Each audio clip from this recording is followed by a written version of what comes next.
നമ്മുടെ കയ്യിൽ ചിലപ്പോൾ ഒരു ആശയം ഉണ്ടാവും, അല്ലെങ്കിൽ ഒരു പ്രൊഡക്റ്റ് ഉണ്ടാവും. ഈ പ്രൊഡക്റ്റ് മേ ബി നാളെ നമ്മുടെ രാജ്യത്തിന്റെ GDP-യിൽ തന്നെ അല്ലെങ്കിൽ ലോകത്തിന്റെ എക്കോണമിയിൽ തന്നെ മാറ്റിമറിക്കാൻ കപ്പാസിറ്റി ഉള്ള പല ആശയങ്ങളും പല ആളുകളുടെ കയ്യിലും ഉണ്ടാവും. ഇത് പ്രോപ്പറായിട്ട് പ്രസന്റ് ചെയ്യാൻ പറ്റിയിട്ടില്ലെങ്കിൽ അതുകൊണ്ട് ഒരു യൂസും ഇല്ല. ഞാൻ സൂപ്പർ മാർക്കറ്റിൽ പോകുമ്പോൾ ഈ പീക്ക് ടൈമിലൊക്കെ പോകുമ്പോൾ ഒരു 5 പ്രൊഡക്റ്റോ 4 പ്രൊഡക്റ്റോ വാങ്ങിയിട്ട് ആ ഒരു ക്യൂവിൽ നിന്ന് 20 മിനിറ്റ് ഒക്കെ നിന്നത് ഞാൻ ആലോചിക്കുന്നുണ്ട്. എന്താണ് എങ്ങനെയാണെന്നൊന്നുമില്ല. അപ്പോൾ പാരലലി എൻ്റെ ബാക്കി അവിടെ നടക്കുന്ന ബിസിനസ് കേരളത്തിലും മറ്റു സ്ഥലത്ത് നടന്നുകൊണ്ടിരിക്കുന്നുണ്ട്. നമ്മൾ ഗ്രേറ്റ് കോക്കനട്ട് കൊടുക്കുന്നുണ്ട്, കാര്യങ്ങളെല്ലാം ഉണ്ട്.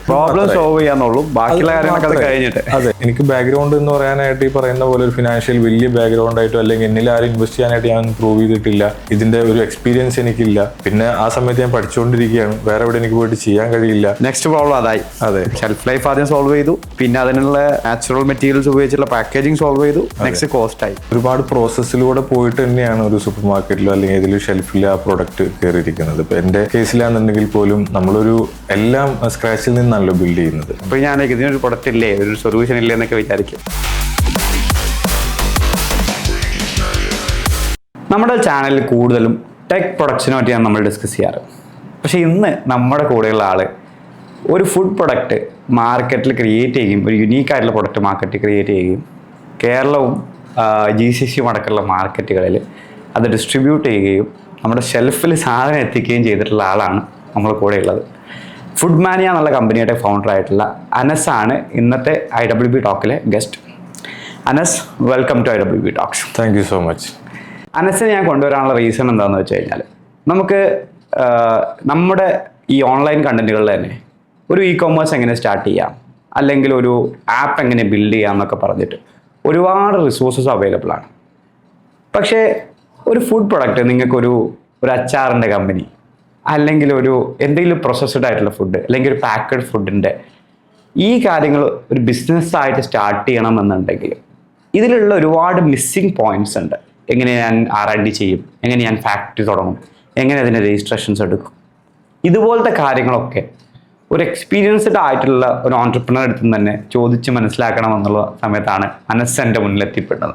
ഓക്കെ, അപ്പോൾ അനസിൻ്റെ ജേണികൾ എസ്പെഷ്യലി കോക്കനട്ട്, ഗ്രേറ്റഡ് കോക്കനട്ടിലാണ് അനസിൻ്റെ ഫുഡ് മാനിയ ബിസിനസ് പ്രൈമറിലി അവർ ഫോക്കസ് ചെയ്തിട്ടുണ്ടായിരുന്നത്.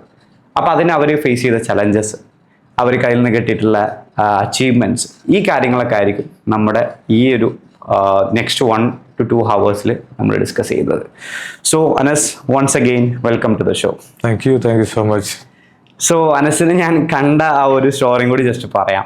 ഇപ്പോൾ നമ്മളൊരു കോമൺ ഫ്രണ്ടാണ് അനസ്, പക്ഷെ സ്റ്റിൽ ഞാൻ നേരിട്ട് കണ്ടിട്ടില്ലായിരുന്നു. അപ്പം ഞങ്ങൾ ബാംഗ്ലൂർ പോകുന്ന ഒരു സമയത്ത് ജസ്റ്റ് ഒരു നമ്മൾ യാത്ര ബൈ കാറാണ് പോയിരുന്നത്. അപ്പോൾ പോയിരുന്ന സമയത്ത് നമ്മൾ എൻ്റെ പാർട്ട്ണറിനോട് പറഞ്ഞു, നമുക്ക് എൻ്റെ ഒരു ഫ്രണ്ട് ഇവിടെ ഉണ്ട്, നമുക്ക് അവൻ്റെ സ്ഥലത്തൊന്ന് കയറാം എന്ന് പറഞ്ഞു. അപ്പോൾ ഞങ്ങൾ ജസ്റ്റ് വാളയാർ എത്തിയ സമയത്ത് അനസിൻ്റെ ഫാക്ടറിയിൽ ഒരു അവിചാരിതമായി എത്തിപ്പെടുകയുണ്ടായി. അപ്പോൾ എനിക്കിത് ഭയങ്കര ഇൻട്രസ്റ്റിംഗ് ആയിട്ട് തോന്നി. ഞാൻ ഫാക്ടറി എത്തിയപ്പോൾ അനസിനോട് ചോദിച്ചാൽ എന്താ നിങ്ങളോട് ചെയ്യുന്നത്? അപ്പോൾ പറഞ്ഞു ഒരു കോക്കനട്ടിൻ്റെ പ്രോസസ്സിങ്ങും പരിപാടികളും എക്സ്പോർട്സും കാര്യങ്ങളൊക്കെയാണുള്ളത്. അപ്പോൾ ഒരു മലയാളി വാളയാർ വന്നിട്ട് ഇങ്ങനൊരു ബിസിനസ് ചെയ്യുന്നു. അപ്പം ഈ ബിസിനസ്സിൽ ഇന്ത്യയിലും ഇന്ത്യക്ക് പുറത്തും എക്സ്പോർട്സ് നടക്കുന്നുണ്ട്. പറയുമ്പോൾ അത് വളരെ സിമ്പിളായിട്ട് പ്രൊഡക്റ്റായി തോന്നും. തേങ്ങ ചിരകുന്നതെന്ന് പറഞ്ഞാൽ ചിലപ്പോൾ ഒരു പക്ഷേ മലയാളികൾ എല്ലാവരും ഡെയിലി എങ്കിലും വേണ്ട ഒരു സാധനമാണ് മലയാളികൾക്ക്. അപ്പോൾ ഈ ഒരു പ്രൊഡക്റ്റ് ഒരു ആക്ച്വൽ ഒരു കമ്മോഡിറ്റി, ഒരു പ്രൊഡക്റ്റാക്കി മാറ്റി മാർക്കറ്റിൽ നമ്മുടെ ഷെൽഫിലോട്ട് എത്തിച്ച ആ സ്റ്റോറി എനിക്ക് ഭയങ്കര ഇൻട്രസ്റ്റിംഗ് ആയിട്ട് ഫീൽ ചെയ്തു. അപ്പോൾ അതാണ് ഞാൻ ഈ ഒരു ടോപ്പിക്കിൽ ഏറ്റവും ബെസ്റ്റ് ഓപ്ഷൻ അനസാണെന്ന് എനിക്ക് തോന്നുകയും അനസിനെ ഇതിലോട്ട് ഇൻവൈറ്റ് ചെയ്യുകയും ചെയ്തത്. അപ്പം അനസ് എങ്ങനെയാണ്, അപ്പം ഞാൻ ആ കാണുന്നത് വാളയാറുള്ള ആ ഒരു ഫാക്ടറിയിലുള്ള ആളായിട്ടാണ് കാണുന്നത്. പക്ഷെ അവിടെ എത്തുന്നതിന് മുന്നേ ഒരുപാട് സ്റ്റോറീസ് ഉണ്ടെന്ന് ഞാൻ വിശ്വസിക്കുന്നുണ്ട്, എന്തായാലും ഉണ്ടാവും. സോ എവിടെയാണ് അനസ് തുടങ്ങുന്നത്? എന്താ? എൻ്റെ വീട് ഗുരുവായൂരാണ്, തൃശ്ശൂർ ജില്ലയിൽ ഗുരുവായൂരാണ്, വടക്കേക്കാട് എന്ന് പറയുന്ന സ്ഥലത്താണ് ഞാൻ എൻ്റെ വീടൊക്കെ ഉള്ളത്. സോ ഒരു +1 +2 കാലഘട്ടം വരെയൊക്കെ ഞാൻ അവിടെ തന്നെയാണ്, കൂടുതലും എൻ്റെ നാട്ടിൽ തന്നെ ഉണ്ടായിരുന്നൊക്കെ. അത് കഴിഞ്ഞിട്ട് ഞാൻ 2012 എൻജിനീയറിങ്ങിന് വേണ്ടിയിട്ട് തൃശ്ശൂർ വിദ്യാ അക്കാഡമി എന്ന് പറയുന്നൊരു കോളേജിൽ ജോയിൻ ചെയ്യുകയും അവിടുന്ന് ഞാൻ ഡ്രോപ്പ് ഔട്ടായി. ആ ഡ്രോപ്പ് ഔട്ട് ആയതിനു ശേഷം ഞാൻ എൻജിനീയറിങ് എടുക്കാൻ വേണ്ടിയിട്ട് കംപ്ലീറ്റ് ചെയ്യണം, എൻജിനീയറിങ് വീണ്ടും ഒരു കോളേജ് ജോയിൻ ചെയ്യാൻ വേണ്ടിയിട്ടാണ് കോയമ്പത്തൂരിലുള്ള ധനലക്ഷ്മി ശ്രീനിവാസൻ കോളേജ് എന്ന് പറയുന്ന ഒരു കോളേജിൽ ഞാൻ പോകുന്നത്. അപ്പോൾ ആ സമയത്ത് ഞാൻ സ്റ്റേ ചെയ്യുന്നത് ബോർഡറിലാണ്, കേരള തമിഴ്നാട് ബോർഡറിലാണ്. അപ്പോൾ ആ സമയത്ത് ഞാൻ സ്റ്റേ ചെയ്തിരുന്നത് വാളയാറിലാണ്. കോളേജ് തമിഴ്നാട്ടിലും സ്റ്റേ ചെയ്യുന്ന കേരളത്തിലാണ്. സോ അങ്ങനെയാണ് വാളയാറിൽ എത്തിപ്പെടുന്നത്. അപ്പോൾ തുടക്കം മുതലേ നമ്മൾ ഉള്ളിലുള്ള ഒരു ആഗ്രഹം എന്നൊക്കെ പറയുന്നത് പുതിയ കാര്യങ്ങൾ ചെയ്യുക എന്നുള്ളതാണ്. പുതിയതായിട്ട് എന്തെങ്കിലും ചെയ്യുക, പുതിയ കാര്യങ്ങൾ ട്രൈ ചെയ്യുക എന്നുള്ളതേ ഉള്ളൂ. പിന്നെ എന്തെങ്കിലും പുതിയ സംരംഭം തുടങ്ങുക, ഈ രീതിയിൽ തന്നെയാണ് നമ്മൾ തോട്ട് പ്രോസസ്സ് മൊത്തം പോയിട്ടുള്ളത്. ഈ കോളേജ് ഡ്രോപ്പ് ഔട്ടായിട്ട് പുതിയ കോളേജിലേക്ക് വന്നപ്പോൾ സ്വാഭാവികമായിട്ടും അതിലൊരു ആഗ്രഹം കൂടി ഉണ്ടായിരുന്നത് ഈ എഞ്ചിനീയറിംഗ് കംപ്ലീറ്റ് ചെയ്യുന്നതിന് മുൻപ് തന്നെ സ്വന്തമായിട്ടൊരു കമ്പനി സ്റ്റാർട്ട് ചെയ്യണം എന്നുള്ളൊരു ആഗ്രഹം ഉണ്ടായിരുന്നു.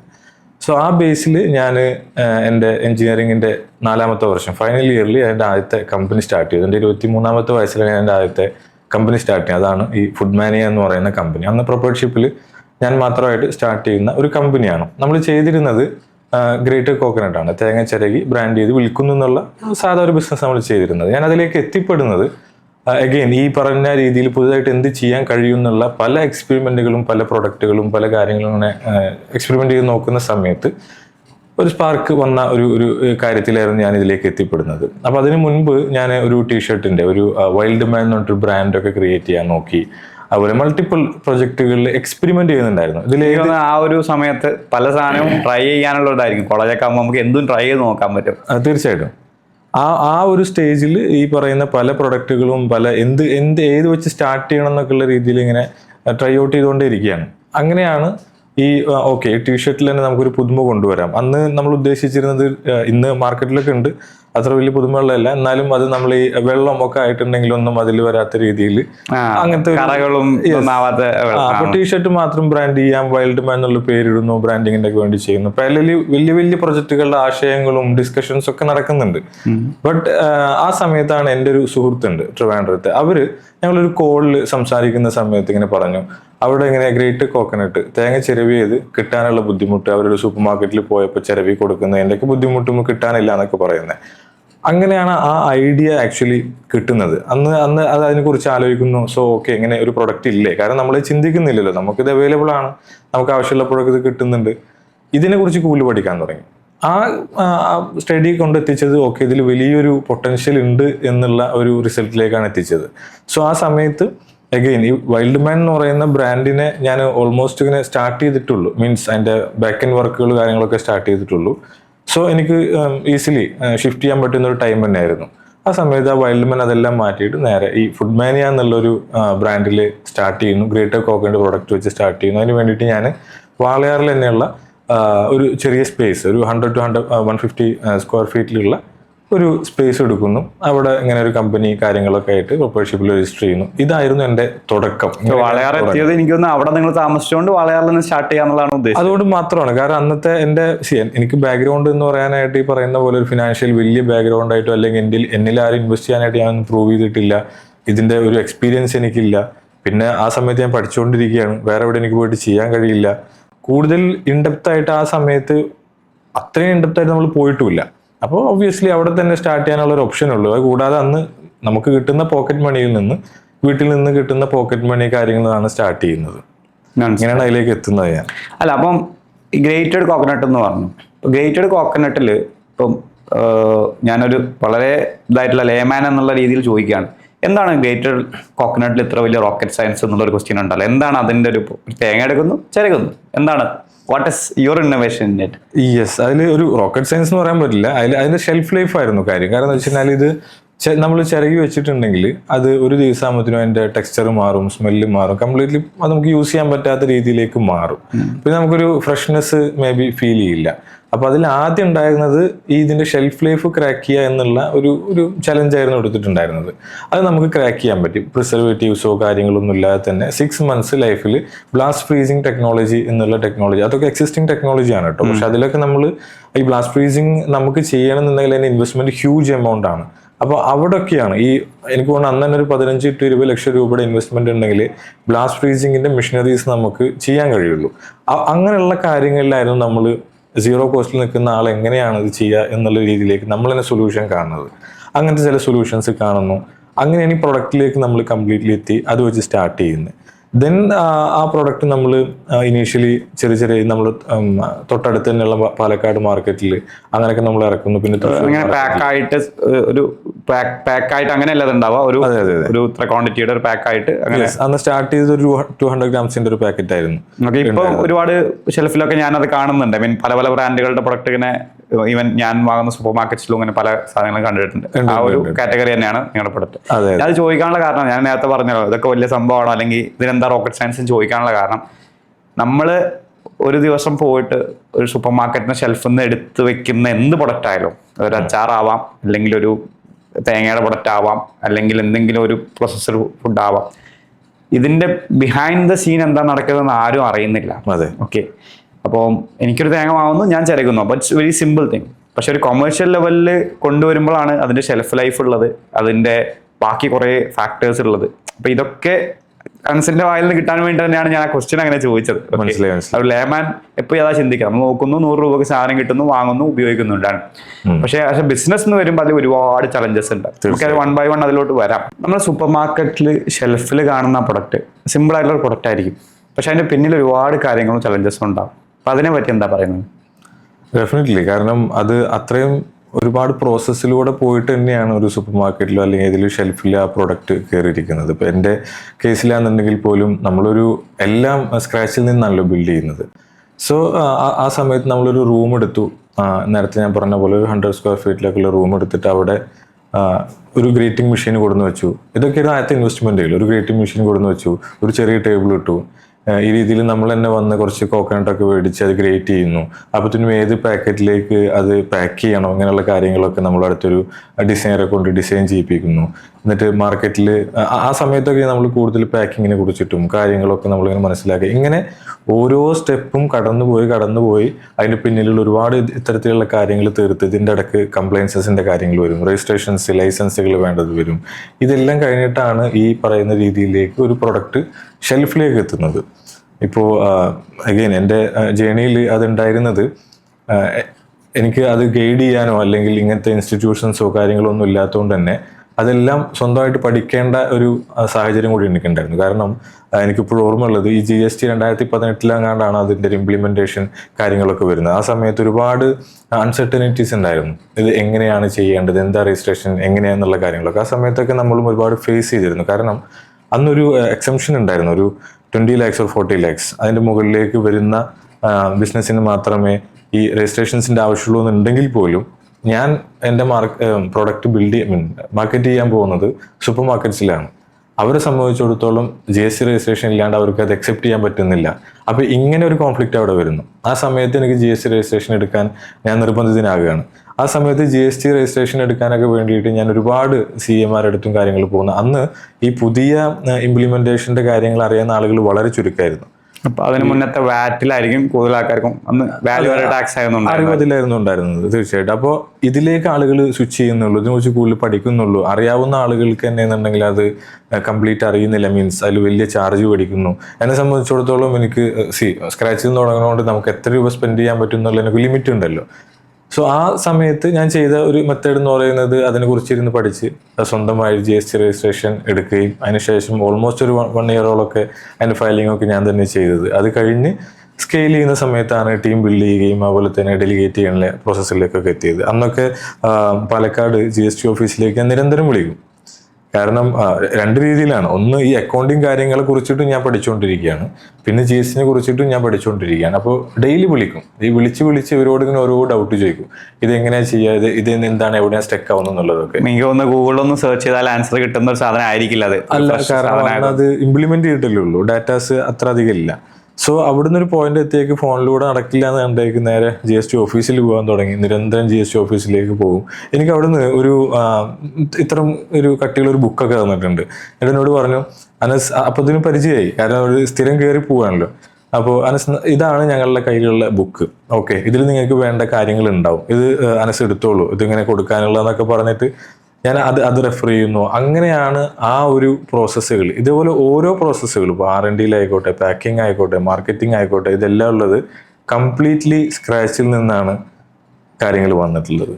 അപ്പോൾ ഈ വാങ്ങുന്ന അത്ര എളുപ്പമല്ല ഈ സാധനം. അപ്പോൾ നമ്മളൊരു പാക്ക് ഇപ്പോൾ ഞാനൊരു ഗ്രേറ്റഡ് കോക്കനട്ട് ആ ഫ്രിഡ്ജിൽ നിന്ന് എടുത്തിട്ട് എൻ്റെ കാർട്ടിലോട്ട് ഇടുമ്പോൾ ആ പാക്കേജ് തൊട്ട് അതിൻ്റെ ലേബൽ തൊട്ട് അതിൻ്റെ വട്ടവർ പ്രൊഡക്ഷൻ്റെ ഗ്രേറ്റ് ചെയ്തത് അതിൻ്റെ ഷെൽഫ് ലൈഫിന് നിങ്ങൾ ചെയ്ത കാര്യങ്ങൾ തൊട്ട് എല്ലാ കാര്യങ്ങളിലും പിന്നിൽ ഒരു വലിയ ഹാർഡ് വർക്ക് അവിടെ ഉണ്ട്. തീർച്ചയായിട്ടും. കാരണം ഇപ്പൊ ഷൈൻ പറഞ്ഞ പോലെ ഒരു പ്രൊഡക്റ്റ് ഒരു ഷെൽഫിൽ നിന്ന് ഒരാൾ കാർട്ടിലേക്ക് ഇടുക എന്ന് പറയുന്നത് ഒരു ചെറിയ പ്രോസസ്സ് അല്ല. കാരണം അവിടെ ഒരുപാട് കാര്യങ്ങൾ ഒരുമിച്ച് വന്നാൽ മാത്രമേ ഏതൊരു കസ്റ്റമറും, പ്രത്യേകിച്ച് ഒരു പുതിയ പ്രൊഡക്റ്റ് ആണ്, ഒരാൾ ഒരു പ്രൊഡക്റ്റ് യൂസ് ചെയ്തുകൊണ്ടിരിക്കുന്നുണ്ടെങ്കിൽ അത് ആൾ ഈസിലി പോയിട്ട് എടുക്കും. പക്ഷെ പുതിയൊരു പ്രൊഡക്റ്റ് വരുമ്പോൾ ആ പ്രൊഡക്റ്റ് എടുക്കണോ വേണ്ടെന്നുള്ള ഡിസിഷൻ അതൊരു സ്പ്ലിറ്റ് സെക്കൻഡാണ് ആളെ ഡിസൈഡ് ചെയ്യിപ്പിക്കുന്നത്. ആ സെക്കൻഡിൽ ആൾക്കത് ഓക്കെ എന്ന് തോന്നുന്നുണ്ടെങ്കിൽ ഒരുപാട് പാരാമീറ്റേഴ്സ് അവിടെ ഓക്കെ ആയിട്ട് വരണം. ഒരു ഉദാഹരണത്തിന് നമ്മൾ പലപ്പോഴും ഈ ഫുഡ് പ്രൊഡക്ട്സിന്റെ കാര്യത്തിലൊക്കെ പറയുന്നത് ഫുഡ് പ്രൊഡക്റ്റ് ടേസ്റ്റ് ഉണ്ടെങ്കിൽ റിപ്പീറ്റഡ് കസ്റ്റമർ വരുന്നുള്ളതാണ്. എന്നാൽ ആദ്യം അതല്ല എന്നാണ് എൻ്റെ അഭിപ്രായം. കാരണം എന്താ വെച്ച് കഴിഞ്ഞാൽ ഒരു പ്രൊഡക്റ്റ് കാണുകയാണ് ചെയ്യുന്നത്. ആദ്യം ആൾക്ക് ആദ്യം തന്നെ ടേസ്റ്റ് ചെയ്യാൻ കഴിയുന്നില്ല. ഓക്കെ, സോ ഒരാൾ ഒരു സൂപ്പർ മാർക്കറ്റിലൂടെ പോകുന്ന സമയത്ത് ഷെൽഫിൽ പ്രൊഡക്റ്റ് കാണുന്നു, ആളുടെ ഐ കോണ്ടാക്ട് അതിലേക്ക് വരുന്നു. സോ ആ ഐ കോണ്ടാക്ട് അവിടെ ക്യാച്ച് ചെയ്യണമെന്നുണ്ടെങ്കിൽ, ആൾ അവിടെ ഒന്ന് സ്റ്റോപ്പ് ചെയ്യണമെന്നുണ്ടെങ്കിൽ ആ പാക്കേജിങ്ങിൽ എന്തെങ്കിലും ഒരു ഡിഫറൻസ് വേണം. ആൾ നമ്മൾ പറയില്ല, ആളുടെ ഒരു കണ്ണ് ഓക്കെ അതിൽ ആ പ്രൊഡക്റ്റിലേക്ക് ഉടക്കിയിട്ടുണ്ട്. ഓക്കെ, ഇനി ആ പ്രൊഡക്റ്റ് എടുത്ത് നോക്കുന്നു, ഓക്കെ ഇതെന്താണ്, ഏത് രീതിയിലാണ്, ഇതിന് ശേഷമാണ് ആൾക്ക് ഇത് വേണോ വേണ്ട, ഈ ഇദ്ദേഹത്തിന്റെ കമ്പാരിസൺ ഒക്കെ ഉണ്ടാവും. ഈ പ്രൊഡക്റ്റ് ഇതിന്റെ സിമിലർ പ്രൊഡക്റ്റ് ഉണ്ടോ, ഇതിനെന്താ പ്രൈസിങ് വരുന്നത്, ഇതെല്ലാം കഴിഞ്ഞിട്ടാണ് ആൾ ഡിസൈഡ് ചെയ്ത് കാർട്ടിലേക്ക് ഇടുന്നത്. അതിനുശേഷം ഇദ്ദേഹം ഇത് കൺസ്യൂം ചെയ്യേണ്ട സ്ഥലത്ത് കൊണ്ടുപോയിട്ട് അവിടെ നിന്ന് ഇദ്ദേഹം അത് ഓപ്പൺ ചെയ്യുമ്പോഴും ഓരോ പ്രോസസ്സുകളുണ്ട്. അത് ചെയ്ത് കഴിഞ്ഞിട്ടാണ് ഇദ്ദേഹം ടേസ്റ്റ് ചെയ്യുന്നുള്ളൂ. അപ്പോൾ ടേസ്റ്റിംഗ് എന്ന് പറഞ്ഞ് ലാസ്റ്റാണ്. ഓക്കെ, അതിനുശേഷമാണ് ആ പ്രൊഡക്റ്റിന്റെ ക്വാളിറ്റി അത് യൂസ് ചെയ്യുമ്പോൾ അതിന്റെ ടേസ്റ്റ് ഒക്കെ വരുന്നത്. ദെൻ റിപ്പീറ്റഡ് ആയിട്ട് ടേസ്റ്റ് ഉണ്ടെങ്കിൽ റിപ്പീറ്റഡ് ആയി വരും. പക്ഷേ ആ ഫസ്റ്റ് ഇംപ്രഷന് അതിന് ഡിസൈനിങ്ങിനൊക്കെ ഒരു പൊസിഷനിങ് ഉണ്ട് വളരെ പ്രാധാന്യം. നമുക്ക് നമ്മുടെ കോക്കൻ പിക്കിളിന്റെ കാര്യത്തിൽ തന്നെ അത്തരം കാര്യങ്ങളൊക്കെ വരുന്നുണ്ട്, ചെയ്തിരുന്നു. കാരണം നമ്മൾ ആ സ്റ്റോറി വരുന്നത്, നമ്മൾ ജേണി വരുന്നത് ഈ ഗ്രേറ്റർ കോക്കനട്ട് നമ്മൾ ലോഞ്ച് ചെയ്തതിന് ശേഷം എനിക്ക് തോന്നുന്നു ആദ്യം ഒരാളെ ടീമിൽ ആഡ് ചെയ്തു, അവിടെ ലോക്കൽ തന്നെയുള്ള ഒരാളെ ആഡ് ചെയ്തു. അപ്പോൾ അതിനുശേഷം പിന്നീട് ഈ 2-3 ജില്ലകൾ ചെയ്തിരുന്നത് നമ്മൾ ഓൾ കേരള ചെയ്യാനായിട്ടുള്ള രീതിയിലേക്ക് ശ്രമിച്ചു. നമ്മൾ ലക്കിലി നമുക്കൊരു നല്ല ഡിസ്ട്രിബ്യൂഷൻ ടീമിനെ കിട്ടി. ആദ്യം നമുക്ക് ട്രിവാൻഡ്രം കൊല്ലമായിട്ട് ഡിസ്ട്രിബ്യൂട്ട് ചെയ്യാനായിട്ട് നല്ലൊരു ടീം വന്നു. അതിനുശേഷം ബാക്കി 12 ജില്ലയും ചെയ്യാനായിട്ട് ട്രോപ്പിക്കാന ലോജിസ്റ്റിക്സ് എന്ന് പറയുന്ന നമ്മളെ എറണാകുളത്ത് തന്നെയുള്ള ഒരു കമ്പനിയാണ് നമ്മളെ 12 ജില്ലയും അത് ഡിസ്ട്രിബ്യൂട്ട് ചെയ്തിട്ടുണ്ടായിരുന്നു. ഓക്കെ, അതിനുശേഷം നമ്മൾ ഈ പറയുന്ന പോലെ കോയമ്പത്തൂരിലേക്ക് അത് എക്സ്പാൻഡ് ചെയ്തു. ആഫ്റ്റർ ദാറ്റ് നമ്മൾ ബാംഗ്ലൂർ മാർക്കറ്റിലേക്ക് എക്സ്പാൻഡ് ചെയ്തു. സോ ഈ ബാംഗ്ലൂർ മാർക്കറ്റിലേക്ക് എത്തുന്നത് എന്ന് പറയുന്നത് ഈ ലാസ്റ്റത്തെ എഞ്ചിനീയറിംഗ് സമയത്താണല്ലോ ഞാനിത് ചെയ്തിട്ടുണ്ടായിരുന്നത്. എൻ്റെ എഞ്ചിനീയറിംഗ് ഞാൻ കംപ്ലീറ്റ് ചെയ്തു. അതിനുശേഷം എനിക്ക് ഈ പറയുന്ന പോലെ ഒരു LLB എടുക്കണമെന്ന് ഭയങ്കര ആഗ്രഹം ഉണ്ടായിരുന്നു. അങ്ങനെ ഞാൻ LLBയിൽ എടുക്കണം എന്നുള്ള ആഗ്രഹത്തോട്ട് ബാംഗ്ലൂർ പോകുന്നത്. ബാംഗ്ലൂർ സൗത്ത് ഈസ്റ്റ് ഏഷ്യ എന്ന് പറയുന്നൊരു കോളേജ് ഉണ്ട്, അവിടെ പോയിട്ടാണ് ഞാൻ LLB എടുക്കുന്നത്. അപ്പോൾ അതിനുവേണ്ടി ബാംഗ്ലൂരിൽ ഞാൻ പോയിട്ട് ഓൾറെഡി ബാംഗ്ലൂരിൽ ഞാൻ അവിടെ സ്റ്റേ ചെയ്യുന്ന കാര്യങ്ങളൊക്കെ ഉണ്ട്. ഇപ്പോൾ LLB ബിസിനസ് ഇങ്ങനെ റൺ ചെയ്യുന്നുണ്ട്. ഇങ്ങനെ ഇരിക്കുന്ന സമയത്ത് ആ ജേണിയിൽ അപ്പം ഉണ്ടായിരുന്നത് പുതിയ എന്ത് പ്രൊഡക്റ്റുകൾ ബിൽഡ് ചെയ്യാന്നുള്ളതും പുതിയ ഏതൊക്കെ രീതിയിൽ മാർക്കറ്റ് നമുക്ക് ക്യാപ്ചർ ചെയ്യാന്നുള്ളതായിരുന്നു കംപ്ലീറ്റ്ലി നമ്മൾ ഫോക്കസ് ചെയ്തിട്ടുണ്ടായിരുന്നത്. അപ്പോൾ നിങ്ങൾക്ക് പ്രൊഡക്റ്റായി, ഡിസ്ട്രിബ്യൂഷനായി, ഓൾമോസ്റ്റ് കേരളം മൊത്തം നിങ്ങൾ കവർ ചെയ്യുന്നുണ്ട്, തമിഴ്നാട്ടിലും കുറച്ച് പാർട്സ് നിങ്ങൾ കവർ ചെയ്യുന്നുണ്ട്. എന്തായിരുന്നു നിങ്ങളുടെ ഫുഡ്മാനിയുടെ നെക്സ്റ്റ് തിങ്? യെസ്, ആ സമയത്തിന് ഞാൻ എൻ്റെ എഞ്ചിനീയറിംഗ് പഠിത്തവും പരിപാടിയൊക്കെ കഴിഞ്ഞ് നിൽക്കുകയായിരുന്നു. അപ്പോൾ എനിക്ക് LLB എടുക്കണം എന്നുള്ള നല്ലൊരു ആഗ്രഹം ഉണ്ടായിരുന്നു. അപ്പോൾ അതിന് വേണ്ടിയിട്ട് ഞാൻ ബാംഗ്ലൂരിൽ പോയി. ബാംഗ്ലൂരിൽ സൗത്ത് ഈസ്റ്റ് ഏഷ്യ എന്ന് പറയുന്ന SCA ലോ കോളേജിലാണ് ഞാൻ ജോയിൻ ചെയ്യുന്നത്. അവിടെ ഞാൻ LLB എടുക്കുന്നതൊക്കെ അവിടെ നിന്നാണ്. സോ ആ സമയത്ത് ബാംഗ്ലൂരിലെത്തി എൻ്റെ ബിസിനസ് വാളയാറിലുണ്ട്. ബാംഗ്ലൂരിൽ ഞാൻ ഈ പറഞ്ഞ പോലെ ഡിസ്ട്രിബ്യൂഷൻ കാര്യങ്ങളൊക്കെ സെറ്റ് ചെയ്തുകൊണ്ടിരിക്കുന്നു. ഈ ഒരു ജേണി നടക്കുന്ന സമയത്ത് എൻ്റെ കോമൺ ആയിട്ട് എന്നെയും അതുപോലെ തന്നെ ഈ ബാംഗ്ലൂർ ബേസ് ചെയ്തിട്ടുണ്ടായിരുന്ന ID ഫ്രഷ് ഫുഡ്സ് എന്ന് പറയുന്ന ഒരു കമ്പനിയുണ്ട്. ഓക്കെ, ഈ കമ്പനി കോമൺ ആയിട്ട് അറിയാവുന്ന ഒരാളായിരുന്നു ഷാൻ കടവിൽ എന്ന് പറഞ്ഞാൽ ഫ്രഷ് ടു ഹോമിൻ്റെ co-founder CEO ആണ്. അപ്പോൾ അദ്ദേഹത്തിന് എന്നെ അറിയാം, ഓൾറെഡി ഞങ്ങൾ സംസാരിച്ചിട്ടുണ്ട്, ഞാനിങ്ങനെ ഒരു ബിസിനസ് ചെയ്യുന്നുണ്ട് എന്നൊക്കെ അറിയാം. എന്തോ related to coconut and grater coconut എന്നുള്ളത് അദ്ദേഹത്തിന് അറിയാൻ പറ്റും.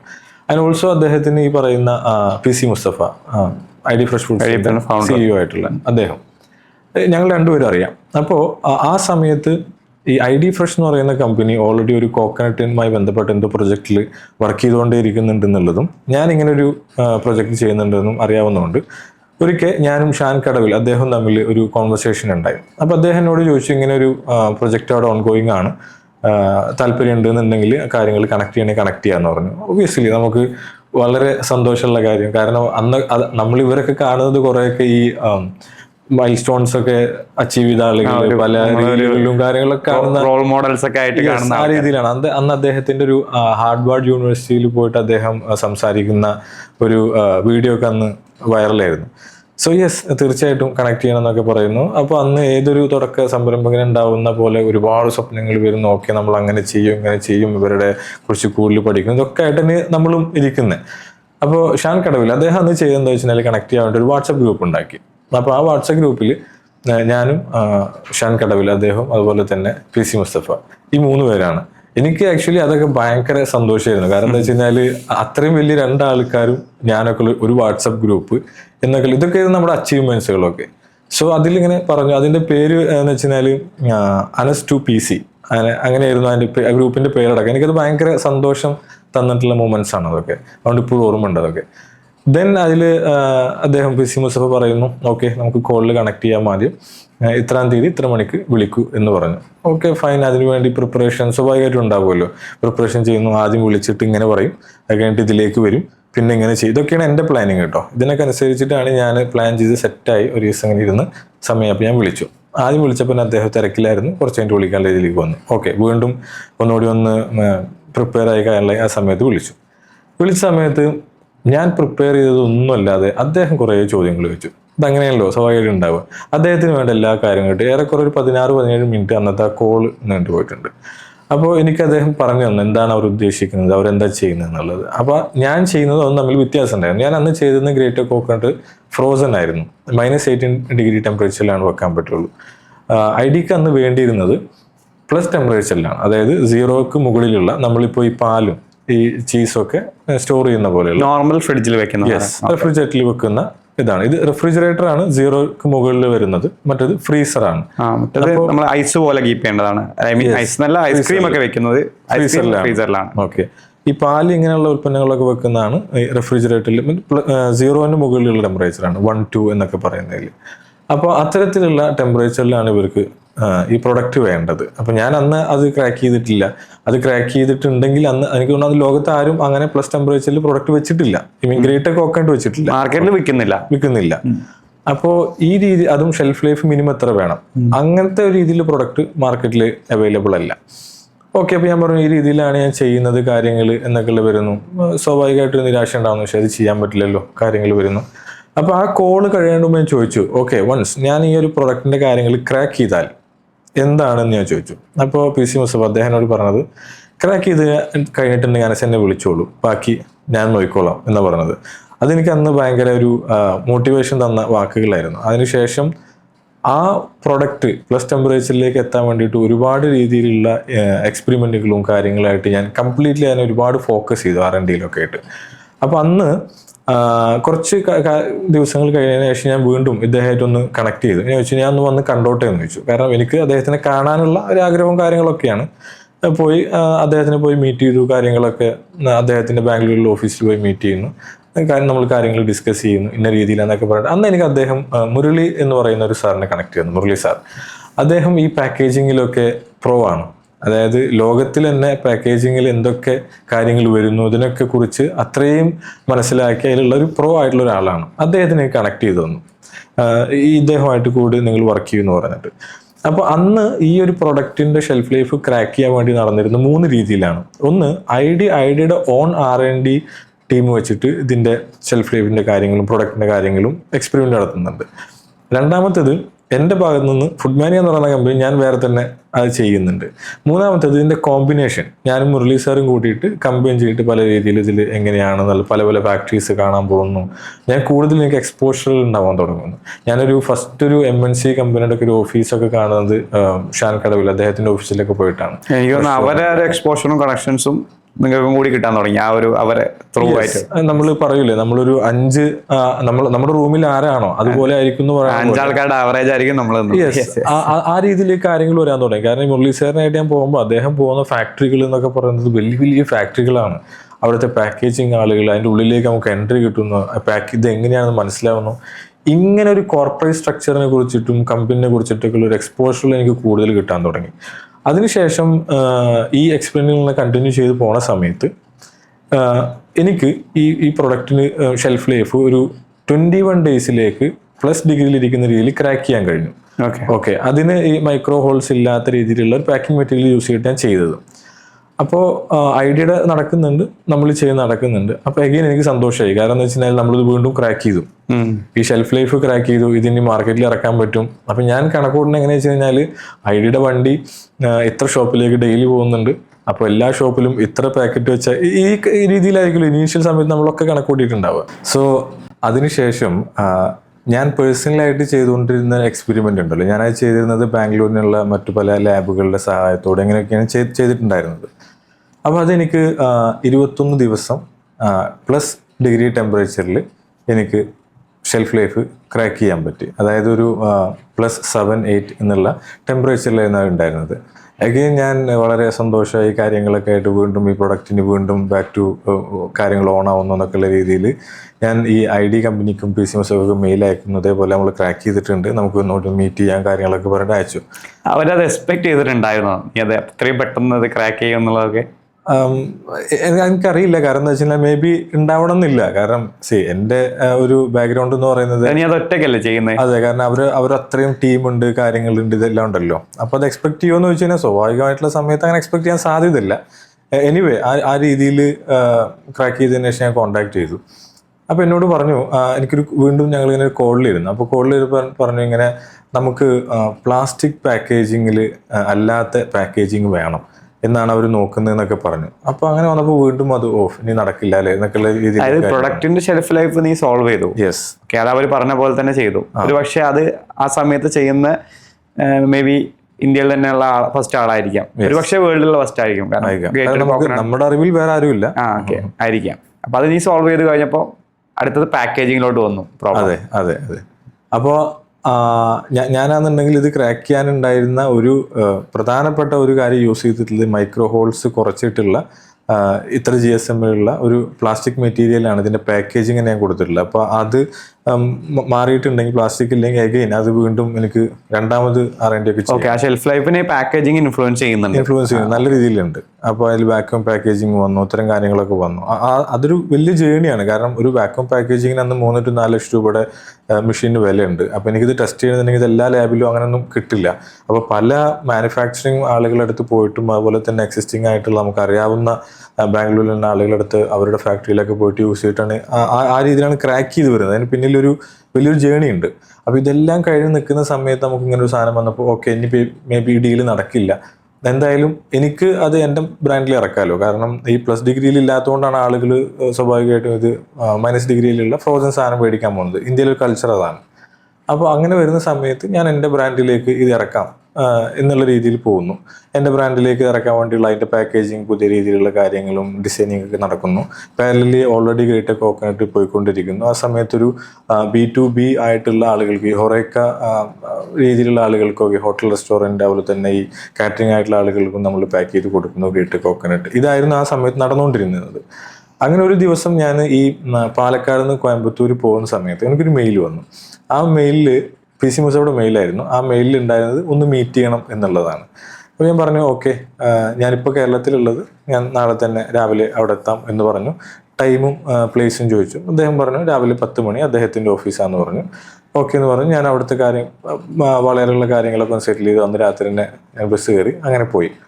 രാവിലെ ഞാൻ അവിടെ എത്തി. അപ്പോൾ അന്ന് LLB ചെയ്യുന്ന സമയമായതുകൊണ്ട് ഒരു 1 വീക്കൊക്കെ അവിടെ നിന്ന് കോളേജിലൊക്കെ പോയി ചെയ്യാൻ കുറച്ച് വർക്കൊക്കെ ഉണ്ടായിരുന്നു. അത്തരം കാര്യങ്ങളൊക്കെ തീർക്കണം എന്നുള്ള രീതിയിലാണ് ഞാൻ പോകുന്നത്. രാവിലെ ഞാൻ അവിടെ പോയി നേരെ PCMSനെ കാണാനായിട്ട് ഓഫീസിലേക്ക് പോകുന്നു. എന്നെ റിസീവ് ചെയ്യാൻ വന്നത് മീൻസ് ഫ്രണ്ടിലേക്ക് ആക്സസ് ഈ കോവർക്കിംഗ് സ്പേസുകളായിരുന്നു അന്ന്. അപ്പോൾ അവിടേക്ക് ആക്സസ് ചെയ്യാനൊക്കെ ആയിട്ട് അതിൻ്റെ വെൽക്കം ചെയ്യാൻ വന്നത് PCMSയാണ്. എനിക്കതൊക്കെ ഭയങ്കര സന്തോഷമുള്ള കാര്യമാണ്. അദ്ദേഹം അന്ന് വന്നത് ഒരു ഗ്ലാസ് വെള്ളം കുടിച്ചിട്ടൊക്കെ അദ്ദേഹം വരുന്നു. എന്നിട്ട് വന്നിട്ട് എന്നോട് അദ്ദേഹം ആദ്യം പറഞ്ഞെന്താ വെച്ചാൽ, അനസ് വളരെ കോൺഫിഡൻഷ്യൽ ആയിട്ടുള്ളൊരു കാര്യം പറയാനുണ്ട് എന്നാണ് പറഞ്ഞത്. അപ്പോൾ സ്വാഭാവികമായിട്ട് വീണ്ടും നമുക്ക് കൊള്ളാലോ, നമ്മുടെ അടുത്തൊക്കെ വന്നിട്ട് ഇതേപോലെ കോൺഫിഡൻഷ്യൽ കാര്യങ്ങൾ പറയുന്നു എന്നൊക്കെയുള്ള എനിക്കപ്പോഴും ഐഡിയ ഇല്ല എന്താണിത് പറയുന്നത്. ഓൾറെഡി ആ ഡീല് മേ ബി നടക്കില്ല എന്നുള്ള രീതിയിലേക്കൊക്കെ വന്നു. അപ്പോൾ എന്നോട് എന്നിട്ട് പറഞ്ഞത്, നമുക്ക് വേണ്ട പാക്കേജിങ് പ്ലാസ്റ്റിക്കിലല്ല, അവരൊരു പാക്കേജിങ് കാര്യങ്ങൾ അതിൻ്റെ ഒരു ഡിസൈൻ ചെയ്യുന്നുണ്ട്. അത് അവർക്ക് വേണ്ടത് ഈ ഷെല്ലിൻ്റെ ഉള്ളിലാണ്. അതായത് കോക്കനട്ടിൻ്റെ ചിരട്ട ഉണ്ടല്ലോ, ആ ചിരട്ട ആണ് അവരുടെ പാക്കിംഗ് മെറ്റീരിയൽ. ഓക്കെ, അതിൻ്റെ ഉള്ളിൽ തന്നെ ഈ ചെരുവിയ തേങ്ങ പാക്ക് ചെയ്യണം. ഇതാണ് അവർ ട്രൈ ചെയ്തുകൊണ്ടിരിക്കുന്നതെന്ന് പറഞ്ഞു. അത് ഭയങ്കര ഇൻട്രസ്റ്റിംഗ് ആയിട്ടുള്ള ഒരു സംഭവമായിരുന്നു, കാര്യങ്ങളായിരുന്നു. ഓക്കെ, നോക്കാം. വീണ്ടും ഇത് ഡിസ്കഷൻസ് ഒക്കെ ഓൺ ആവുന്നു. അപ്പോൾ എന്നോട് പറഞ്ഞു, അദ്ദേഹം കാർത്തികേയൻ എന്ന് പറഞ്ഞ സാറുണ്ട്, കാർത്തികേയൻ സാറിനെ അന്ന് കണക്ട് ചെയ്തു തന്നു. പറഞ്ഞു, ഇദ്ദേഹത്തിനായിട്ട് നിങ്ങൾ സംസാരിക്കും, സംസാരിച്ചതിന് ശേഷം ഈ പ്രൊഡക്റ്റിൻ്റെ അവരുദ്ദേശിക്കുന്ന പ്ലാൻ എന്താ, കാര്യങ്ങളെന്നൊക്കെ പറഞ്ഞു തരും. ഇതെല്ലാം ഓക്കെയാണ്, നമുക്ക് ചെയ്യാൻ കഴിയുന്നുണ്ട്, കൊമേഴ്ഷ്യൽസ് നമുക്ക് അതിന് ശേഷം സംസാരിക്കാം എന്നൊക്കെ ഒരു ഡീലാക്കി. അപ്പോൾ അതിനുശേഷം കാർത്തികേയൻ സാർ അവരുടെ ഒരു പ്രൊഡക്റ്റ് ഡെവലപ്മെൻറ്റ് ടീമിലെ ഒരു ഓഫീസിലേക്ക് കൊണ്ടുപോകുന്നു. അവിടെ തന്നെയുള്ള അത് ഞങ്ങൾ സംസാരിക്കുകയാണ്. ആ സമയത്ത് അവരുടെ കോഫൗണ്ടറൊക്കെ ആയിട്ടുള്ള ഒരാളൊക്കെ അതിൻ്റെ ഉള്ളിലുണ്ട്. ഇതിൽ ഇവരുടെ ഭാഗത്ത് നിന്ന്, ID കമ്പനി ഭാഗത്ത് നിന്നിട്ട് എല്ലാത്തിനും ഓരോ ഡിപ്പാർട്ട്മെൻ്റ് ആണല്ലോ. അപ്പോൾ ഓരോ ഡിസ്കഷനും ഓരോ ഡിപ്പാർട്ട്മെൻറ്റായിട്ട് നടക്കുന്നത്. എൻ്റെ ഭാഗത്ത് നിന്നാണെന്നുണ്ടെങ്കിൽ ഗുഡ് മാനയുടെ എല്ലാ ഡിപ്പാർട്ട്മെൻറ്റിൻ്റെ ആയിട്ടും നമ്മൾ മാത്രമേ ഉള്ളൂ. അപ്പോൾ ഈ ഡിസ്കഷൻസ് കൂടാൻ തുടങ്ങി. ഇപ്പോൾ മാർക്കറ്റിംഗ് ടീമിനായിട്ടുള്ള ഡിസ്കഷൻ ഒരു സൈഡിൽ നടക്കും, ഇത് നമ്മൾ ഇങ്ങനെ ചെയ്താൽ മാർക്കറ്റ് ചെയ്യാൻ പറ്റുമോ, ഈ ലോജിസ്റ്റിക്സിൻ്റെ ഭാഗത്തു നിന്നുള്ള അങ്ങനത്തെ ഒരു കോമ്പിനേഷൻ ആയിട്ടുള്ള ഡിസ്കഷൻസ് ആണ് നടന്നത്. എനിക്ക് ആ സമയത്ത് അവർ ഒരു സ്ക്രീനിലാണ് കാണിച്ചു തരുന്നത്. അന്ന് അത് പറഞ്ഞ് മനസ്സിലാക്കാൻ തന്നെ ബുദ്ധിമുട്ടാണ് ഇവർ ഉദ്ദേശിക്കുന്ന ഈ കൺസെപ്റ്റ്. അത് സ്ക്രീനിൽ കാണിച്ചു തന്നത് ഇങ്ങനെ കോക്കനട്ട് ഉണ്ടാവും, അതിൻ്റെ ഷെല്ല് നമുക്ക് കട്ട് ചെയ്തിട്ട് ഇങ്ങനെ ആക്കണം. അതിൻ്റെ ഒരു ബേസിക് ആയിട്ടുള്ള ഒരു കാര്യം അവർ ഓൾറെഡി സോൾവ് ചെയ്തിട്ടുണ്ടായിരുന്നു. അതായത് ഏത് ഷേപ്പിലും ഏത് സൈസിലുള്ള കോക്കനട്ട് ആണെന്നുണ്ടെങ്കിലും അതിനൊരു ഒരേ ലെങ്ത്തിൽ എങ്ങനെ കട്ട് ചെയ്യാം എന്നുള്ള സൊല്യൂഷൻ ഓൾറെഡി ആക്കി വെച്ചിട്ടുണ്ട്. ബട്ട് ഇത് ഷെൽഫ് ലൈഫ് കിട്ടണം, ഇത് എയർ ടൈറ്റ് ആയിരിക്കണം, ഇങ്ങനെയുള്ള പല കാര്യങ്ങളിലും സ്റ്റക്കാണ്. ഇതിനു മുന്നേ നീ സോൾവ് ചെയ്ത പ്രോബ്ലം പാക്കേജിങ്ങിലാണ് അത് സോൾവ് ചെയ്തത്. പാക്കേജിങ് അപ്പോൾ ഇവിടെ കംപ്ലീറ്റ്ലി ഡിഫറെന്റ് മെറ്റീരിയൽ ആയി. അത് ഡെഫിനറ്റ്ലി, കാരണം കംപ്ലീറ്റ്ലി വേറെ തന്നെ കാര്യമാണ്. കാരണം ഈ ഫുഡ് പ്രൊഡക്റ്റ് ആണ്. ഈ കോക്കനട്ട് ആണെന്നുണ്ടെങ്കിൽ ഒരു ദിവസത്തിന്റെ മുകളിലേക്ക് ഷെൽഫ് ലൈഫ് കിട്ടില്ല. ഏതെങ്കിലും രീതിയിൽ എയർ കോൺടാക്ട് ഉണ്ടെങ്കിൽ, ടെമ്പറേച്ചർ അബ്യൂസ് ആയിട്ടുണ്ടെങ്കിൽ പ്രൊഡക്റ്റിന്റെ ടെക്സ്ചർ തന്നെ മാറി. പിന്നെ ഫുഡ് ആയതുകൊണ്ട് എന്തെങ്കിലും കണ്ടാമിനേഷൻസിന്റെ പോസിബിലിറ്റിയും കാര്യങ്ങളൊക്കെ ഉണ്ടല്ലോ. അതെ അതെ, തീർച്ചയായിട്ടും ആ രീതിയിൽ ശരിക്കും അതൊരു ഡേഞ്ചറാണ്. അത് ആ രീതിയിൽ നമ്മൾ അത്രയും സൂക്ഷിച്ച് തന്നെ ചെയ്യേണ്ട ഒരു കാര്യമാണ്. സോ ഈ ഒരു ആശയം, ഈ ഒരു സംഭവം നമുക്ക് ഭയങ്കരമായിട്ട് ട്രിഗറായി. ഇത് കൊള്ളാം, ഇത് എങ്ങനെയെങ്കിലും ഇത് ക്രാക്ക് ചെയ്യണം എന്നുള്ള കാര്യം. പിന്നെ ഞാൻ നേരത്തെ പറഞ്ഞ പോലെ ഇത് ഓരോ ഡിപ്പാർട്ട്മെന്റിലുള്ള ഡിസ്കഷൻ ആണല്ലോ. അപ്പോൾ ചില ആളുകളായിട്ട് ഞാൻ സംസാരിക്കുമ്പോൾ അവർക്ക് കോക്കനട്ടിനെ കുറിച്ചൊരു ബേസിക് ഐഡിയ തന്നെ, വളരെ ബേസിക് ആയിട്ടുള്ളത് കേട്ടോ, ജനറൽ ആയിട്ടുള്ള ഐഡിയ മാത്രമേ ഉണ്ടാവുള്ളൂ, മറ്റത് ഉണ്ടാവില്ല. അപ്പോൾ ഇവരുടെ അടുത്ത് ഇത് പറയുമ്പോൾ, അല്ലെങ്കിൽ നമ്മൾ പല സമയത്ത് ആ സമയത്ത് ഇപ്പോൾ നാടൻ ഭാഷയിൽ ഈ തേങ്ങയുടെ മുകളിലുള്ള ചകിരിക്ക് കുടുമി എന്ന് പറയും. ഞാൻ ഇവരെങ്ങനെ കുടുമി എന്ന് പറഞ്ഞ് മനസ്സിലാക്കും. അപ്പോൾ ഹസ്ക് ഓൺ ദ ടോപ്പ് എന്നൊക്കെ പറഞ്ഞ് ഇവർ മനസ്സിലാക്കുന്നു, ഇതിങ്ങനെ ഉണ്ടെങ്കിൽ അതിലൊരു 3 കണ്ണുണ്ട്, ആ 3 കണ്ണിൻ്റെ മുകളിൽ ഇമ്പോർട്ടൻസ് ഉണ്ട്. ഇതൊക്കെ പറഞ്ഞ് മനസ്സിലാക്കി ഈ ഡിസ്കഷൻ അങ്ങോട്ട് ഒരുപാട് നേരത്തേക്ക് നീണ്ടു നിന്നു. അതെനിക്ക് നാടൻ ആൾക്കാർക്ക് അത് അറിയുമായിരിക്കും. ഗ്രൗണ്ട് നോളജ് ഉള്ളവർക്ക് ആ സാധാരണ നോളജ് ഉണ്ടാവും. പീപ്പിൾ ഇങ്ങനെ അങ്ങനെ വിദ്യാഭ്യാസക്കാർ പഠിച്ചു വന്നവർക്ക് ചിലപ്പോൾ ആ ഒരു ഗ്രൗണ്ട് നോളജ് കുറവാണ്. കാരണം അവരിത് കാണുന്നില്ല. അവർ ഈ പ്രൊഡക്റ്റ് ഡെവലപ്പ് ചെയ്യാൻ വേണ്ടിയിട്ടാണ് ഇതിനു വേണ്ടി ഇരിക്കുന്നത് തന്നെ. അല്ലെങ്കിലും ഇത് യൂസ് ചെയ്യുന്ന ആളുകൾക്ക് ഇതിന്റെ മുകളിലുള്ളത് എന്താ, ഇതിന്റെ എങ്ങനെ ലൈഫ് കിട്ടുമെന്ന് അറിയേണ്ട ആവശ്യമില്ലല്ലോ. അപ്പോൾ ഈ ഒരു സാഹചര്യത്തിൽ നിന്നപ്പോൾ ഇത് എന്നെ സംബന്ധിച്ചോളം എനിക്കിത് ഭയങ്കരമായിട്ട് ഇത് എങ്ങനെയും സോൾവ് ചെയ്യണം എന്നുള്ള ഒരു മൂഡിലേക്കായി. ആ സമയത്ത് ബിസിനസ് നടക്കണമെന്നോ അതിന് മുമ്പ് വരെ ഇത്ര പാക്കറ്റ് വെച്ചാൽ ഇത്ര ഇങ്ങനെ കണക്കൂട്ട് ചെയ്തിരുന്ന ഞാൻ ആ സമയത്ത് ഇതെങ്ങനെയും സോൾവ് ചെയ്യണം, ഇതാണ് പിന്നെ ഉള്ളിലുള്ള ആകെ ഒരു ലക്ഷ്യം. അപ്പോൾ രാവിലെ തുടങ്ങിയ ആ മീറ്റിംഗ് ആ ഓഫീസിലിരുന്ന് ഡിസ്കസ് ചെയ്ത് പല ഡിപ്പാർട്ട്മെൻറ്റിനായിട്ട് ഡിസ്കസ് ചെയ്തതിന് ശേഷം ഏറ്റവും ലാസ്റ്റ് ആ ഓഫീസിൽ നിന്ന് ഞാനും ഈ കാർത്തികേയൻ എന്ന് പറയുന്ന സാറും ഞങ്ങൾ രണ്ടുപേരും ഇറങ്ങുന്നത്. അപ്പോൾ അതിലൊക്കെ ഇങ്ങനെ ഇവരൊക്കെ വന്ന് സംസാരിക്കുന്നുണ്ട്, കാര്യങ്ങളൊക്കെ ഉണ്ട്. പറഞ്ഞു ഓക്കെ നോക്കാം എന്നൊക്കെ പറഞ്ഞിട്ട് ഫുൾ ഓണായി. ആ പ്രൊജക്റ്റ് കാര്യങ്ങൾ ഓണാവുന്നു. ബിഹൈൻഡ് ദ സീൻസ് ഒരു വലിയ ഡിസ്കഷൻ നടന്നിട്ടുണ്ട്. എഗെയിൻ എന്തുകൊണ്ട് എന്നെ അതിൽ ഇന്നാക്കണം എന്നുള്ള കാര്യങ്ങൾ ഡിസ്കഷൻസ് ഒക്കെ നടന്നിട്ടുണ്ടെന്ന് പിന്നീട് ഞാൻ മനസ്സിലാക്കുന്നത്. ആ ഒരു പ്രൊഡക്റ്റ് സോൾവ് ചെയ്യുന്നുള്ളൊരു സാധനം വന്നോട് കൂടിയിട്ട് എൻ്റെ എല്ലാവിധ ബേസും വന്നുള്ളത് വാളയാറാണ്. എനിക്ക് എന്തെങ്കിലും ടെസ്റ്റ് ചെയ്ത് നോക്കണമെങ്കിലും കാര്യങ്ങളൊക്കെ ഉണ്ടെങ്കിൽ തന്നെ. അപ്പോൾ എനിക്ക് എന്തായാലും വാളയാറിലേക്ക് തിരിച്ചു പോവാം, ഇനിയിപ്പോൾ കുറച്ച് ദിവസം അവിടെ നിൽക്കണ്ട. അപ്പോൾ എനിക്ക് ചെയ്തു തീർക്കേണ്ട കാര്യങ്ങളൊക്കെ ചെയ്തു തീർത്തു. പിന്നെ എങ്ങനെയെങ്കിലും രാത്രിയാണ് ട്രാവൽ ചെയ്യുന്നത്, ബസ്സിൽ കിടന്ന് 2 മണിക്കൂർ ഉറങ്ങണം ക്ഷീണമില്ലാണ്ടിരിക്കാനായിട്ട്. കാരണം നമുക്കൊരു കാര്യം കിട്ടിക്കഴിഞ്ഞാൽ പിന്നെ ചിലപ്പോൾ ഉറക്കമൊക്കെ ചിന്തിച്ച് കാര്യങ്ങളായി ഇത് എന്ത് ചെയ്യാൻ പറ്റും എന്നൊക്കെ ഉള്ളത്. എങ്ങനെയൊക്കെ ഞാൻ കിടന്നുറങ്ങി. രാവിലെ നേരത്തെ ഞാൻ അവിടെ ഇറങ്ങി ഫ്രഷായിട്ട് ഞാൻ നേരെ എനിക്കിതിന് ഒരു വർക്ക്ഷോപ്പോ അല്ല അങ്ങനെ എന്തെങ്കിലുമൊക്കെ ഉള്ളൊരു മെഷീൻസും കാര്യങ്ങളൊക്കെ വേണം. അപ്പോൾ എനിക്കറിയാവുന്ന കോയമ്പത്തൂരിലുള്ള ഒരു മലയാളി ഫാമിലി നടത്തുന്ന ഒരു മരിയ എഞ്ചിനീയറിംഗ് എന്ന് പറയുന്ന ഒരു വർക്ക്ഷോപ്പ് ഉണ്ട്.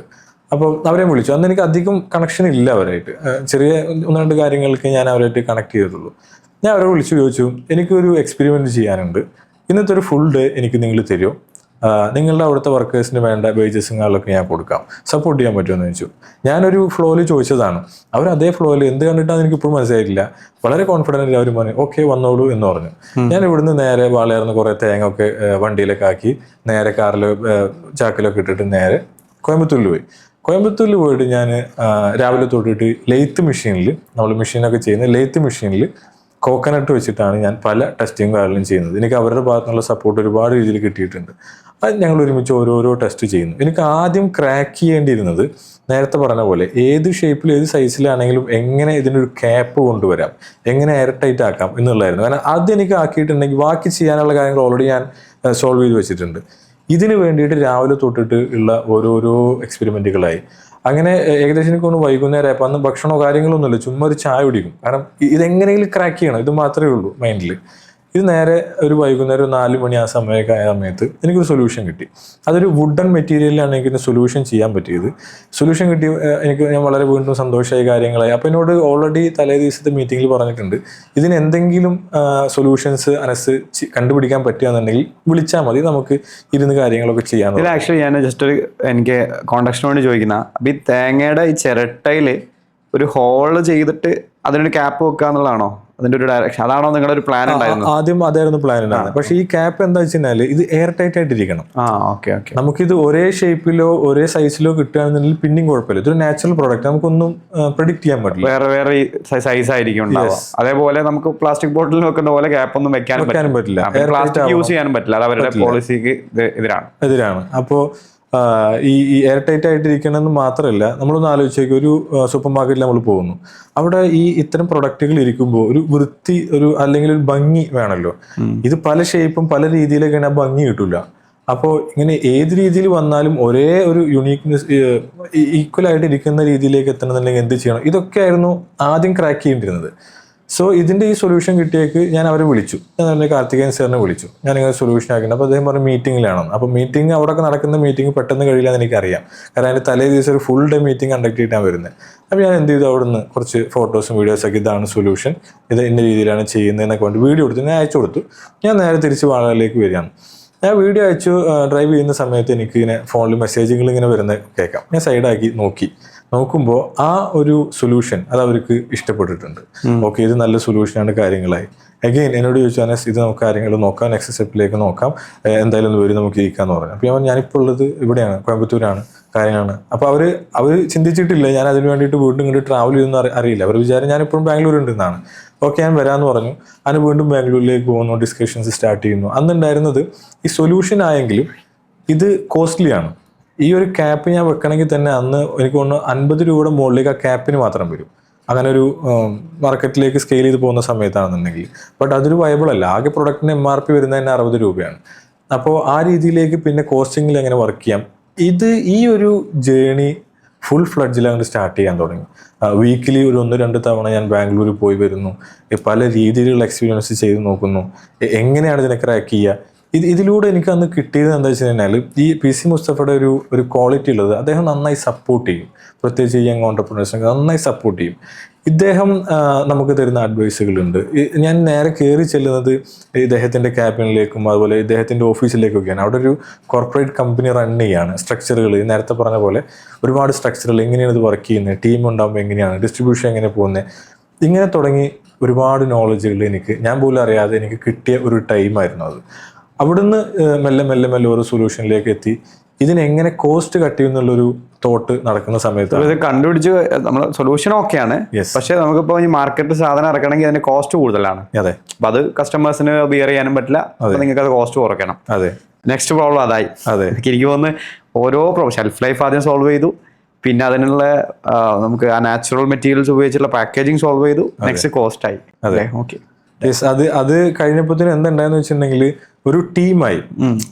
മുൻപുണ്ടായിരുന്നത് ഫുഡ്മാനിയ ഒരു ID കമ്പനി ഡീല്, അതിൽ നമ്മൾ ആദ്യമേ കൊമേഴ്ഷ്യൽസ് സംസാരിക്കുന്നു, ഇങ്ങനെയായിരുന്നു ഉണ്ടായിരുന്നത്. പിന്നീട് ഒറ്റ ടീമായി. അവരുടെ R&D ടീമിൽ അന്ന് ചന്ദന ജോയ്സ് എന്നൊക്കെ പറയുന്ന ഒരാളുണ്ടായിരുന്നു. ഒക്കെ ബ്രില്യൻ്റ് ആണ്. അവരുടെയൊക്കെ ആശയങ്ങളും കാര്യങ്ങളും, ഒരുപാട് പ്രൊഡക്റ്റിൻ്റെ പിന്നിൽ അവരുടെ ഒരുപാട് സ്റ്റഡീസും കാര്യങ്ങളൊക്കെ ഉണ്ട്. അപ്പോൾ അങ്ങനെ ഇവരുടെ ചന്ദന ജോയ്സ് എന്ന് പറയുന്ന അവരുടെ ടീമുണ്ട്, മുരളി സാറിൻ്റെ ടീമുണ്ട്, ഇങ്ങനെ നമ്മളെല്ലാം ഒരു ടീമായിട്ട് വർക്ക് ചെയ്യാൻ തുടങ്ങി. അപ്പോഴൊന്നും നമ്മൾ കൊമേഴ്ഷ്യൽസ് ഇല്ല, എല്ലാവർക്കും എങ്ങനെയും ഈ ഒരു പ്രൊഡക്റ്റിനെ ഫൈനൽ രൂപത്തിലേക്ക് എത്തിക്കണം, ഇത് ലോഞ്ച് ചെയ്യണം, പ്രോബ്ലം സോൾവ് ചെയ്യാന്നുള്ളൂ, ബാക്കിയുള്ള കാര്യങ്ങളൊക്കെ കഴിഞ്ഞിട്ട്. അതെ, എന്താണ് എങ്ങനെയാണെന്നൊന്നുമില്ല. അപ്പോൾ പാരലലി എൻ്റെ ബാക്കി അവിടെ നടക്കുന്ന ബിസിനസ് കേരളത്തിലും മറ്റു സ്ഥലത്ത് നടന്നുകൊണ്ടിരിക്കുന്നുണ്ട്, നമ്മൾ ഗ്രേറ്റ് കോക്കട്ട് കൊടുക്കുന്നുണ്ട്, കാര്യങ്ങളെല്ലാം ഉണ്ട്. ഫൈനലി ഇതിനെ ഈ ഒരു കോസ്റ്റ് എങ്ങനെ കട്ട് ചെയ്യാന്നുള്ളത് ചിന്തിക്കുമ്പോൾ ഇതിന് വേറെ എന്തെങ്കിലും മെറ്റീരിയൽ യൂസ് ചെയ്താൽ എന്നുള്ള രീതിയിലേക്ക് തോട്ട് പ്രോസസ്സ് പോയി.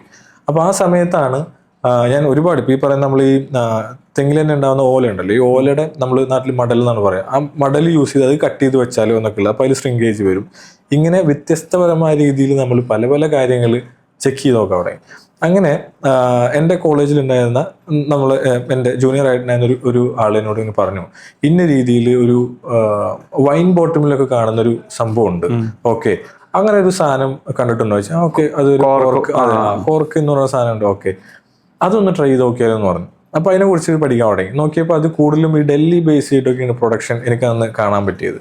അപ്പോൾ ഓക്കെ ഇവർ വിളിക്കുന്നു, ഒരുപാട് നമ്പറുകളും കാര്യങ്ങളൊക്കെ എടുത്ത് ഡൽഹിയിലത്തെ കമ്പനീസിനൊക്കെ നോക്കുന്നു, നമ്പർ എടുത്ത ഒരു കമ്പനിയെ കിട്ടി, നേരെ വിളിക്കുന്നു. അവരോട് പറഞ്ഞു എനിക്ക് ഇന്ന പോലെ രീതിയിൽ കാര്യങ്ങൾ വേണം എന്നൊക്കെ പറഞ്ഞു. അതിൽ മോസ്റ്റ് ഓഫ് ദി ആൾക്കാരും റിജക്ഷൻ ആയിരുന്നു, പറ്റില്ല, അല്ലെങ്കിൽ നമ്മളിലുള്ള സാധനം ചെയ്യാൻ പറ്റുള്ളൂ എന്നുള്ള, പുതിയ ഡിസൈനൊന്നും പറ്റില്ല എന്ന് പറഞ്ഞു. ഞാൻ പറഞ്ഞു പുതിയ ഡിസൈൻ വേണം എന്ന് പറഞ്ഞിട്ടുള്ള രീതിയിൽ ഒരു ടീം എനിക്ക് കിട്ടി. അപ്പോൾ അവരോട് ചോദിച്ചു, ഞാൻ പറയുന്ന ഡിസൈനിൽ നിങ്ങൾ ഉണ്ടാക്കി തരുമോ എന്ന് ചോദിച്ചു. ഒരു ഓക്കെ ചെയ്തു തരാമല്ലോ, എനിക്ക് ആദ്യം ഒരു 100 ക്വാണ്ടിറ്റി മതി. ആ ക്വാണ്ടിറ്റി പക്ഷേ എനിക്ക് നാളെ തന്നെ കിട്ടണം, കാരണം എനിക്ക് നാളെ വീണ്ടും മീറ്റിംഗ് ഉണ്ട്, നാളെ എനിക്കത് ചെക്ക് ചെയ്ത് നോക്കി കഴിഞ്ഞാൽ പെട്ടെന്ന് കാര്യങ്ങൾ ചെയ്യാന്നുള്ളതാണ്. അപ്പോൾ അവർ പറഞ്ഞു സംഭവം ഞാൻ ഉണ്ടാക്കി തരുന്നു, പക്ഷെ എനിക്ക് നാളെ എത്തിക്കാൻ പറ്റില്ല, എനിക്ക് ഇവിടുന്ന് ട്രെയിനിന് അയക്കാനേ പറ്റുള്ളൂ എന്ന് പറഞ്ഞു. അപ്പോൾ ഞാൻ പറഞ്ഞു ഓക്കെ നിങ്ങൾ എന്തായാലും ഇത് മാനുഫാക്ചർ ചെയ്ത് നോക്കൂ, അത് അവിടുന്ന് അയക്കാനുള്ള കാര്യങ്ങൾ വേറെ എന്ത് ചെയ്യാൻ പറ്റും എന്നുള്ള രീതിയിൽ ആലോചിച്ച് തുടങ്ങി. അപ്പോൾ അദ്ദേഹം പറഞ്ഞു ഓക്കെ രാത്രി ഒരു 9 മണിയാകുമ്പോഴത്തേനും ഞാനത് മാനുഫാക്ചർ ചെയ്ത് വെച്ചോണ്ടെന്ന് പറഞ്ഞു. അങ്ങനെ അഗെയിൻ അവിടെ ആരാണ് ഡൽഹിയിലുള്ളത് എന്ന് ചിന്തിച്ചു തുടങ്ങിയപ്പോഴാണ് എൻ്റെ ആദ്യത്തെ കോളേജിൽ വിദ്യാ കോളേജിൽ ഉണ്ടായിരുന്ന ഒരു സുഹൃത്തുണ്ട് നജീബ് എന്ന് പറഞ്ഞിട്ട്. അപ്പോൾ അദ്ദേഹം അന്ന് അവിടെ വർക്ക് ചെയ്യുന്നുണ്ട്. ഞാൻ അദ്ദേഹത്തിനെ വിളിച്ചു, ഞാൻ കാര്യങ്ങൾ പറഞ്ഞു, ഇങ്ങനെയൊക്കെ ഉണ്ട്, നിങ്ങൾ ഈ രീതിയിൽ എന്നൊന്ന് ഹെൽപ്പ് ചെയ്യണം. കാരണം അദ്ദേഹം ഈ സൗദിയിലൊക്കെ പോകുന്നുണ്ട്, അദ്ദേഹത്തിന് ഈ പറഞ്ഞ രീതിയിൽ ഫ്ലൈറ്റ് കാര്യങ്ങളൊക്കെ എക്സ്പീരിയൻസ് ഉണ്ടല്ലോ. അപ്പോൾ എനിക്കിത് നാളെ തന്നെ കിട്ടണം എന്നുണ്ടെങ്കിൽ എനിക്കിത് ഫ്ലൈറ്റിൽ തന്നെ അയക്കണം, അല്ലാതെ എനിക്കത് കിട്ടില്ല. ഞാൻ പറഞ്ഞു ഈ രീതിയിൽ നിങ്ങളൊന്ന് അയക്കും, ഞാൻ അവിടെ ഒരു ലോജിസ്റ്റിക്സ് ടീമിനായിട്ട് കണക്ട് ചെയ്തിട്ടുണ്ട്, നിങ്ങളിത് ഇവിടുന്ന് എടുത്തിട്ട് അവിടെ കൊണ്ട് കൊടുത്താൽ മതി എന്ന് പറഞ്ഞു. ഓക്കെ എന്ന് പറഞ്ഞു. അപ്പോൾ ആ സമയപ്പോൾ ആളത് എടുത്തു, നേരെ പോയി. ഈ ടീമിൻ്റെ അടുത്ത്, ഈ ലോജിസ്റ്റിക്സ് ടീമിൻ്റെ അടുത്ത് പോയപ്പോൾ നജീബിനോട് പറഞ്ഞു എനിക്ക് ഇവരിലൊരു കോൺഫിഡൻസ് ഇല്ല, ഞാൻ വേറെ രീതിയിൽ ചെയ്യട്ടെ. ഞാൻ അപ്പോൾ ഓക്കെ ഫൈൻ നിങ്ങൾ ചെയ്തോളൂ. പിള്ളേർ ഓണർഷിപ്പ് ഒക്കെ എടുത്തിട്ട് യെസ് ഓണർഷിപ്പ് എടുത്തു. ആളുടെ ഡെഡിക്കേഷൻ എനിക്ക് നന്നായിട്ട് ഇഷ്ടപ്പെട്ടു. അതൊരു വലിയ പോയിന്റ് ആയിരുന്നു പിന്നീടുള്ള എൻ്റെ ജേണിയിൽ. അത് എന്നോട് പറഞ്ഞു ഓക്കെ ഞാൻ ഇതിനെ അയച്ചുതരാമെന്ന് പറഞ്ഞു. ഇത് കഴിഞ്ഞ് ഇദ്ദേഹം കണ്ടുപിടിച്ചൊരു ടീമിനെ വെച്ചിട്ട് ഇത് അയച്ചു. ഓക്കെ ഞാൻ അന്ന് രാത്രി അഗെയിൻ ബാംഗ്ലൂരിലേക്ക് കയറുന്നു. ത്രൂ ഔട്ട് ഈ സാധനം എൻ്റെ കയ്യിൽ കിട്ടുന്നത് വരെ, കോർക്ക് ഈ ഡിസൈൻ ചെയ്ത് കോർക്ക് എൻ്റെ കയ്യിൽ കിട്ടുന്നവരെ നജീബ് എന്നെ കണ്ടിന്യൂസ് ആയിട്ട് കോൾ ചെയ്ത് ഫോളോ അപ്പ് എടുക്കുന്നുണ്ട്, കിട്ടിയോ മേടിച്ചോ എന്നുള്ളതൊക്കെ. യെസ് അത് കിട്ടി, കാര്യങ്ങളായി. ഞാൻ ഐഡിയനായിട്ട് വീണ്ടും മീറ്റിങ്ങിന് ഇരിക്കുമ്പോൾ പറഞ്ഞത് ഇങ്ങനെ ഒരു സംഭവം ഉണ്ട്, സൊല്യൂഷൻ ഉണ്ട്. നൈസ് കൊള്ളാം, ഇത് എങ്ങനെയാണ് കാര്യങ്ങൾ പറഞ്ഞത്, ഇത് ഡൽഹിയിലാണ് ഇപ്പോൾ ഉണ്ടാക്കുന്നത്. ഓക്കെ അപ്പോൾ പറഞ്ഞു ഓൾറെഡി ഞാൻ ഇങ്ങോട്ട് കൊടുത്തിട്ടുണ്ട്, ഇവിടെ ബാംഗ്ലൂരിൽ എത്തിയിട്ടുണ്ട് എന്ന് പറഞ്ഞിട്ട് അഗെയിൻ ആ ഡിസ്കഷൻ വേറെ തന്നെ രീതിയിലേക്ക് പോകുന്നു, കോസ്റ്റ് കട്ടിങ്ങിലേക്കും കാര്യങ്ങളൊക്കെ വരുന്നു. അന്ന് അതിന് 50 രൂപ ഉണ്ടായിരുന്ന സംഭവത്തിന് നമ്മളൊരു 10-11 രൂപയിലേക്ക് എത്തിക്കാൻ പറ്റി നമുക്ക്.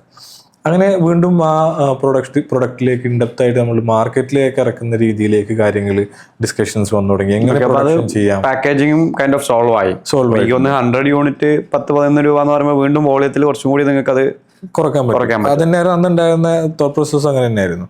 അതിനുശേഷം പിന്നീട് പ്രൊഡക്ഷൻ ചെയ്യുന്നതായി. ഇങ്ങനെ സ്റ്റെപ്പ് ബൈ സ്റ്റെപ്പാണ് ഓരോ കാര്യങ്ങൾ വന്നു തുടങ്ങിയത്. പ്രൊഡക്ഷൻ ചെയ്യുന്ന രീതിയിലേക്ക് എത്തിയേക്ക് കൊമേഴ്ഷ്യൽസ് എങ്ങനെ, നമ്മൾ ഡീൽ എങ്ങനെയാണ് എന്നുള്ള രീതിയിലേക്കൊക്കെ ഡിസ്കഷൻസ് വന്നു. ആ സമയത്ത് നമ്മൾ നല്ലൊരു ഡീൽ അങ്ങോട്ടും ഇങ്ങോട്ടും വെച്ചു. നമുക്ക് ബാംഗ്ലൂരിൽ തന്നെ പ്രൊഡക്ഷൻ വേണം, നമുക്ക് 2 സ്ഥലത്ത് നിന്ന് ചെയ്യാൻ പറ്റുള്ളൂ.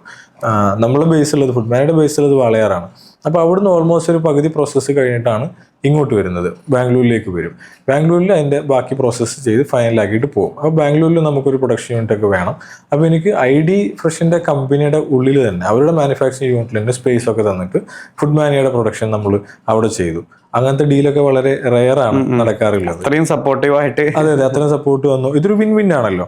അപ്പൊ അതിൽ നമ്മൾ അടുത്തൊരു ഡീൽ ഉണ്ടായിരുന്നത് നമ്മുടെ പേരും അതിൽ പ്രൊക്യൂർഡ് ഫ്രം ഫുഡ് മാനിയ എന്നുള്ള രീതിയിൽ ഉണ്ടാവും. മാർക്കറ്റ് ചെയ്യുന്നത് ID ഫ്രഷ് ആണെന്നുള്ള ഡീലുകൾ വരുന്നു. ഇതിൽ എങ്ങനെയാണ് നമ്മുടെ കൊമേഴ്ഷ്യൽസ് എങ്ങനെയൊക്കെ ഉണ്ടാവുന്നത്, പ്രോഫിറ്റ് ഷെയറിംഗ് ആണോ, ഇങ്ങനെയുള്ള ഓരോ കാര്യങ്ങളും അതിനുശേഷം നമ്മൾ ഡിസ്കസ് ചെയ്ത് ഫൈനലൈസ് ചെയ്തിട്ട് നമ്മൾ മാർക്കറ്റിൽ പ്രൊഡക്റ്റ് ലോഞ്ച് ചെയ്തു. അതിനുശേഷമാണ് പിന്നീടൊക്കെയാണ് ശരിക്കും പറഞ്ഞാൽ നമ്മൾ അതിൻ്റെ ഒരു ഭംഗി മനസ്സിലാക്കുന്നത്. കാരണം വെച്ച് കഴിഞ്ഞാൽ ആ രീതിയിലുള്ള പ്രൊഡക്റ്റ് മാർക്കറ്റിൽ ഇല്ലായിരുന്നു. അത് ഒരു മാഗസിനിലും ഒക്കെ വന്നിട്ടുണ്ടായിരുന്നു.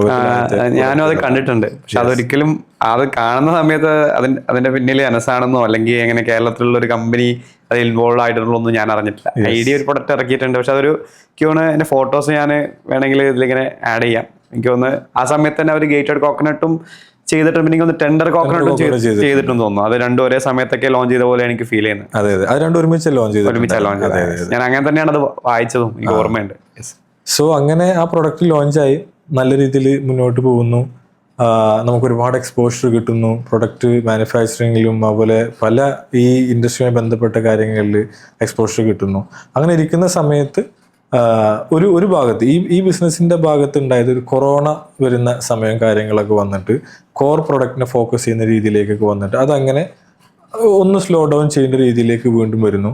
പിന്നീട് വീണ്ടും അത് നമ്മൾ പ്രൊഡക്റ്റ് കാര്യങ്ങളായിട്ട് മുന്നോട്ട് പോകുന്നു. ഇങ്ങനെ രീതിയിലാണ് ആ ബിസിനസ് പോയിരുന്നത്. പാരലലി ഈ പറയുന്ന എൻ്റെ ഫ്രോസൺ ആയിട്ട് ഞാൻ ചെയ്തിരുന്ന ബിസിനസ്സിന് നേരെ B2B മാത്രമാക്കുന്നു. കാരണം അല്ലാതെ റീറ്റെയിൽ കസ്റ്റമേഴ്സിന് ഓൾറെഡി ഈ പ്രൊഡക്റ്റ് ഉണ്ടല്ലോ. ഇങ്ങനെയുള്ള മാറ്റങ്ങളൊക്കെ നമ്മൾ മാർക്കറ്റിൽ കൊണ്ടുവരികയും കാര്യങ്ങളൊക്കെ ചെയ്തു. ഇതായിരുന്നു ആ ഐഡിയുമായിട്ടുള്ള ജേണിയും കാര്യങ്ങളൊക്കെ ഉണ്ടായിട്ടുണ്ടായിരുന്നത്. അങ്ങനെ നിങ്ങൾക്ക് ഒരു നല്ല കമ്പനിയായി, നല്ല പ്രൊഡക്റ്റായി, നല്ലൊരു പാർട്ട്ണർഷിപ്പുമായി, മാർക്കറ്റിൽ അത്യാവശ്യം ഡിസ്ട്രിബ്യൂഷനുമായി. ഇതെല്ലാം കഴിഞ്ഞിട്ട് ഫുഡ് മാനിയോടെ ഒരു വാട്ട് നെക്സ്റ്റ്, എന്തായിരുന്നു ഒരു നെക്സ്റ്റ് ഡയറക്ഷൻ? ഇതിന് പാരലലി ആയിട്ട് നടന്നിരുന്ന കാര്യങ്ങളുണ്ടായിരുന്നു. അതായത് വേറെ പുതിയ പ്രൊഡക്റ്റുകൾ എന്തൊക്കെ ലോഞ്ച് ചെയ്യാൻ പറ്റും നോക്കിയിരുന്നു. നമ്മളൊരു ബനാന ചിപ്സിൻ്റെയും ജാക്ക് ഫ്രൂട്ട് ചിപ്സിൻ്റെയും കോമ്പിനേഷൻ ആയിട്ടുള്ളൊരു പാക്കേജിങ് മാത്രമായിരുന്നു അതിലുണ്ടായിരുന്നത്. നമുക്ക് ഒരു പാക്കറ്റ് മേടിച്ചത് രണ്ടും ഉണ്ടാവും. ഓക്കെ, അത് രണ്ടും രണ്ട് രീതിയിൽ തന്നെ പാക്ക് ചെയ്തിട്ടുള്ള ഒരു അങ്ങനെ ഡിഫറെൻ്റ് ആയിട്ട് പല കാര്യങ്ങൾ നമ്മൾ മാർക്കറ്റിലേക്ക് ഇറക്കുന്നു. ഒരുപാട് ചലഞ്ചസ് വേറെ നമ്മൾ ഇതിനിടയ്ക്ക് ഫേസ് ചെയ്യുന്നുണ്ട്. ഈ ഒരു ജേണി അങ്ങനെ പോയിക്കൊണ്ടിരിക്കുന്നുണ്ട്. അതിൽ നെക്സ്റ്റ് ഒരു മൈൽ സ്റ്റോൺ എന്നുള്ള രീതിയിൽ നമുക്ക് വന്നത് ഈ ഗ്രേറ്റർ കോക്കനട്ട് യൂസ് ചെയ്തിട്ട് തന്നെ നമുക്ക് വേറെ എന്ത് പ്രൊഡക്റ്റ് ലോഞ്ച് ചെയ്യാൻ പറ്റും എന്നുള്ള ഒരു കാര്യം ആലോചിക്കാൻ തുടങ്ങി. കാരണം അതിൽ ഈ എൻ്റെ മെയിൻ പ്രൊഡക്ഷൻ നടക്കുന്നത് ഒരു ഗ്രേറ്റിംഗ് എന്ന് പറയുന്നൊരു മേജറായിട്ട് നടക്കുന്നുണ്ട് അവിടെ. അതിൻ്റെ കണ്ടിന്യൂസ് ആകുമ്പോൾ നമുക്കൊരു പ്രൊഡക്ഷൻ യൂണിറ്റും അതിൻ്റെ ഒരു പ്രോസസ്സും ഡിസൈൻ ചെയ്യുമ്പോൾ ഒന്നും കൂടി നമുക്ക് കോസ്റ്റ് എഫക്റ്റീവ് ആയിരിക്കും. ഓൾറെഡി ആ ഇൻഫ്രാസ്ട്രക്ചർ അവിടെ ഉണ്ട്. യെസ്. അപ്പോൾ അത് വെച്ചിട്ട് എന്തെങ്കിലും ചെയ്യാൻ പറ്റുമോ എന്നുള്ള രീതിയിലേക്ക് കുറേ ട്രൈ ചെയ്തു. പാരലലി മറ്റു പല പ്രൊഡക്റ്റുകളും നമ്മൾ ട്രൈ ചെയ്തിട്ടുണ്ടായിരുന്നു. അപ്പോൾ അതിൽ കുറേയൊക്കെ നമ്മൾ R&D ചെയ്യും, ട്രയൽ ആൻഡ് എറർ ചെയ്യും, അത് ഫെയിലാവും. ഇങ്ങനെ ഉണ്ടായിരുന്നു. കുറേ സ്വീറ്റ്സിൻ്റെ കാര്യങ്ങളൊക്കെ നോക്കിയിട്ടുണ്ടായിരുന്നു. പക്ഷേ എന്തെങ്കിലും പുതുമ വേണമല്ലോ. നമ്മൾ അപ്പത്തിനും എത്തി നിന്നിരുന്നത് നമ്മൾ ഇറക്കുന്ന പ്രൊഡക്റ്റിൽ ഒന്നെങ്കിൽ ആ പ്രൊഡക്റ്റ് ഇന്നോവേറ്റീവ് ആയിരിക്കും, അല്ലെങ്കിൽ അതിൻ്റെ പാക്കേജിങ് ഇന്നോവേറ്റീവ് ആയിരിക്കും, എന്തെങ്കിലും ഒരു പുതുമ. ഇതായിരുന്നു നമ്മളന്ന് ഫോക്കസ് ചെയ്തിട്ടുണ്ടായിരുന്ന മറ്റൊരു കാര്യം. അങ്ങനെ ഈ പ്രൊഡക്റ്റിൻ്റെ ഒരു ഹണ്ടിങ്ങിൻ്റെ സമയത്ത് വാളയാറിൽ എൻ്റെ അവിടെ ഈ ഞാൻ നേരത്തെ പറഞ്ഞ ഞാൻ എടുത്ത റൂമിൻ്റെ ഒക്കെ ഓണർ, ബിൽഡിംഗ് ഓണറൊക്കെ ആയിട്ടുള്ള സാദിഖ് എന്ന് പറയുന്ന ഒരാളുണ്ട്. ആൾ വളരെ ഇൻട്രസ്റ്റിംഗ് ആയിട്ടുള്ള ഒരു ക്യാരക്ടറാണ്. അപ്പോൾ അദ്ദേഹം അന്ന് അവിടെ ചെറിയൊരു റെസ്റ്റോറൻറ്റ് നടത്തിയിരുന്നു. അപ്പോൾ ഞാൻ ഈ എൻ്റെ വർക്കുകളൊക്കെ കഴിഞ്ഞിട്ട് നേരെ അവിടെ പോയി ഒന്ന് ചായ കുടിച്ച് വർത്താനൊക്കെ പറയുന്ന ഒരു സ്ഥിരം ഡെയിലി ഞാൻ ചെയ്യുന്നൊരു കാര്യമാണ്. അപ്പോൾ അങ്ങനെ ചെയ്യുന്ന സമയത്ത് ഇദ്ദേഹം ഇതേപോലെ പല പല എക്സ്പെരിമെൻറ്റും ചെയ്യുന്ന ആളൊരു പക്ക ഇൻട്രസ്റ്റിംഗ് ക്യാരക്ടറാണ്. ആൾ ചെയ്യുന്ന ആളുണ്ടാക്കുന്ന കാര്യങ്ങൾ ഇതൊക്കെ വേറെ തന്നെ നമ്മൾ ചിന്തിക്കില്ല. ചിലപ്പോൾ ഒരു ഉപ്പേരിയൊക്കെ ഉണ്ടെങ്കിൽ അതിനെടുത്തിട്ട് എന്തെങ്കിലും വേറൊരു പ്രൊഡക്റ്റ് ആക്കും. ഇങ്ങനെയൊക്കെയുള്ള രീതിയിൽ ആൾ ചെയ്യുന്നുണ്ടായിരുന്നു. അപ്പോൾ ഞാൻ ഒരു ദിവസം ഇതേപോലെ ഇങ്ങനെ ചായ കുടിച്ചുകൊണ്ടിരിക്കുന്ന സമയത്ത് ഇദ്ദേഹം അവിടെ ഒരു കുക്ക് ചെയ്യുന്നുണ്ട്. അപ്പോൾ ഞാൻ ചോദിച്ചാൽ എന്താ കുക്ക് ചെയ്യുന്നത് ചോദിച്ചേക്ക് പറഞ്ഞ് ചോറാണ് ഇദ്ദേഹം ഈ ചട്ടിയിൽ ഇട്ടിട്ട് എന്തൊക്കെയോ ചെയ്യുന്നുണ്ട്. എന്താണ് ചോറ് കൊണ്ട് എന്താ ചെയ്യുന്നത് പറഞ്ഞാൽ ഞാൻ ചോറ് കൊണ്ട് അച്ചാർ ഉണ്ടാക്കാൻ പറ്റുമെന്ന് നോക്കി നോക്കുകയാണ്. കാരണം ചുമ്മാ അദ്ദേഹം തന്നെ ടെസ്റ്റ് ചെയ്യും, നമ്മളൊക്കെ ഇടയ്ക്ക് കഴിച്ചു നോക്കും, ഇതൊക്കെ ചെയ്യും. ആ സമയത്താണ് എഗെയിൻ ഓക്കെ ചോറ് കൊണ്ട് അച്ചാർ ഉണ്ടാക്കുന്നു, അങ്ങനെയാണെങ്കിൽ ഈ ഗ്രേറ്റർ കോക്കനട്ട് എന്തുകൊണ്ട് നമുക്ക് അച്ചാർ ഉണ്ടാക്കി നോക്കിക്കൂടാ എന്നുള്ളൊരു ചിന്ത വരുന്ന ആ സമയത്താണ്.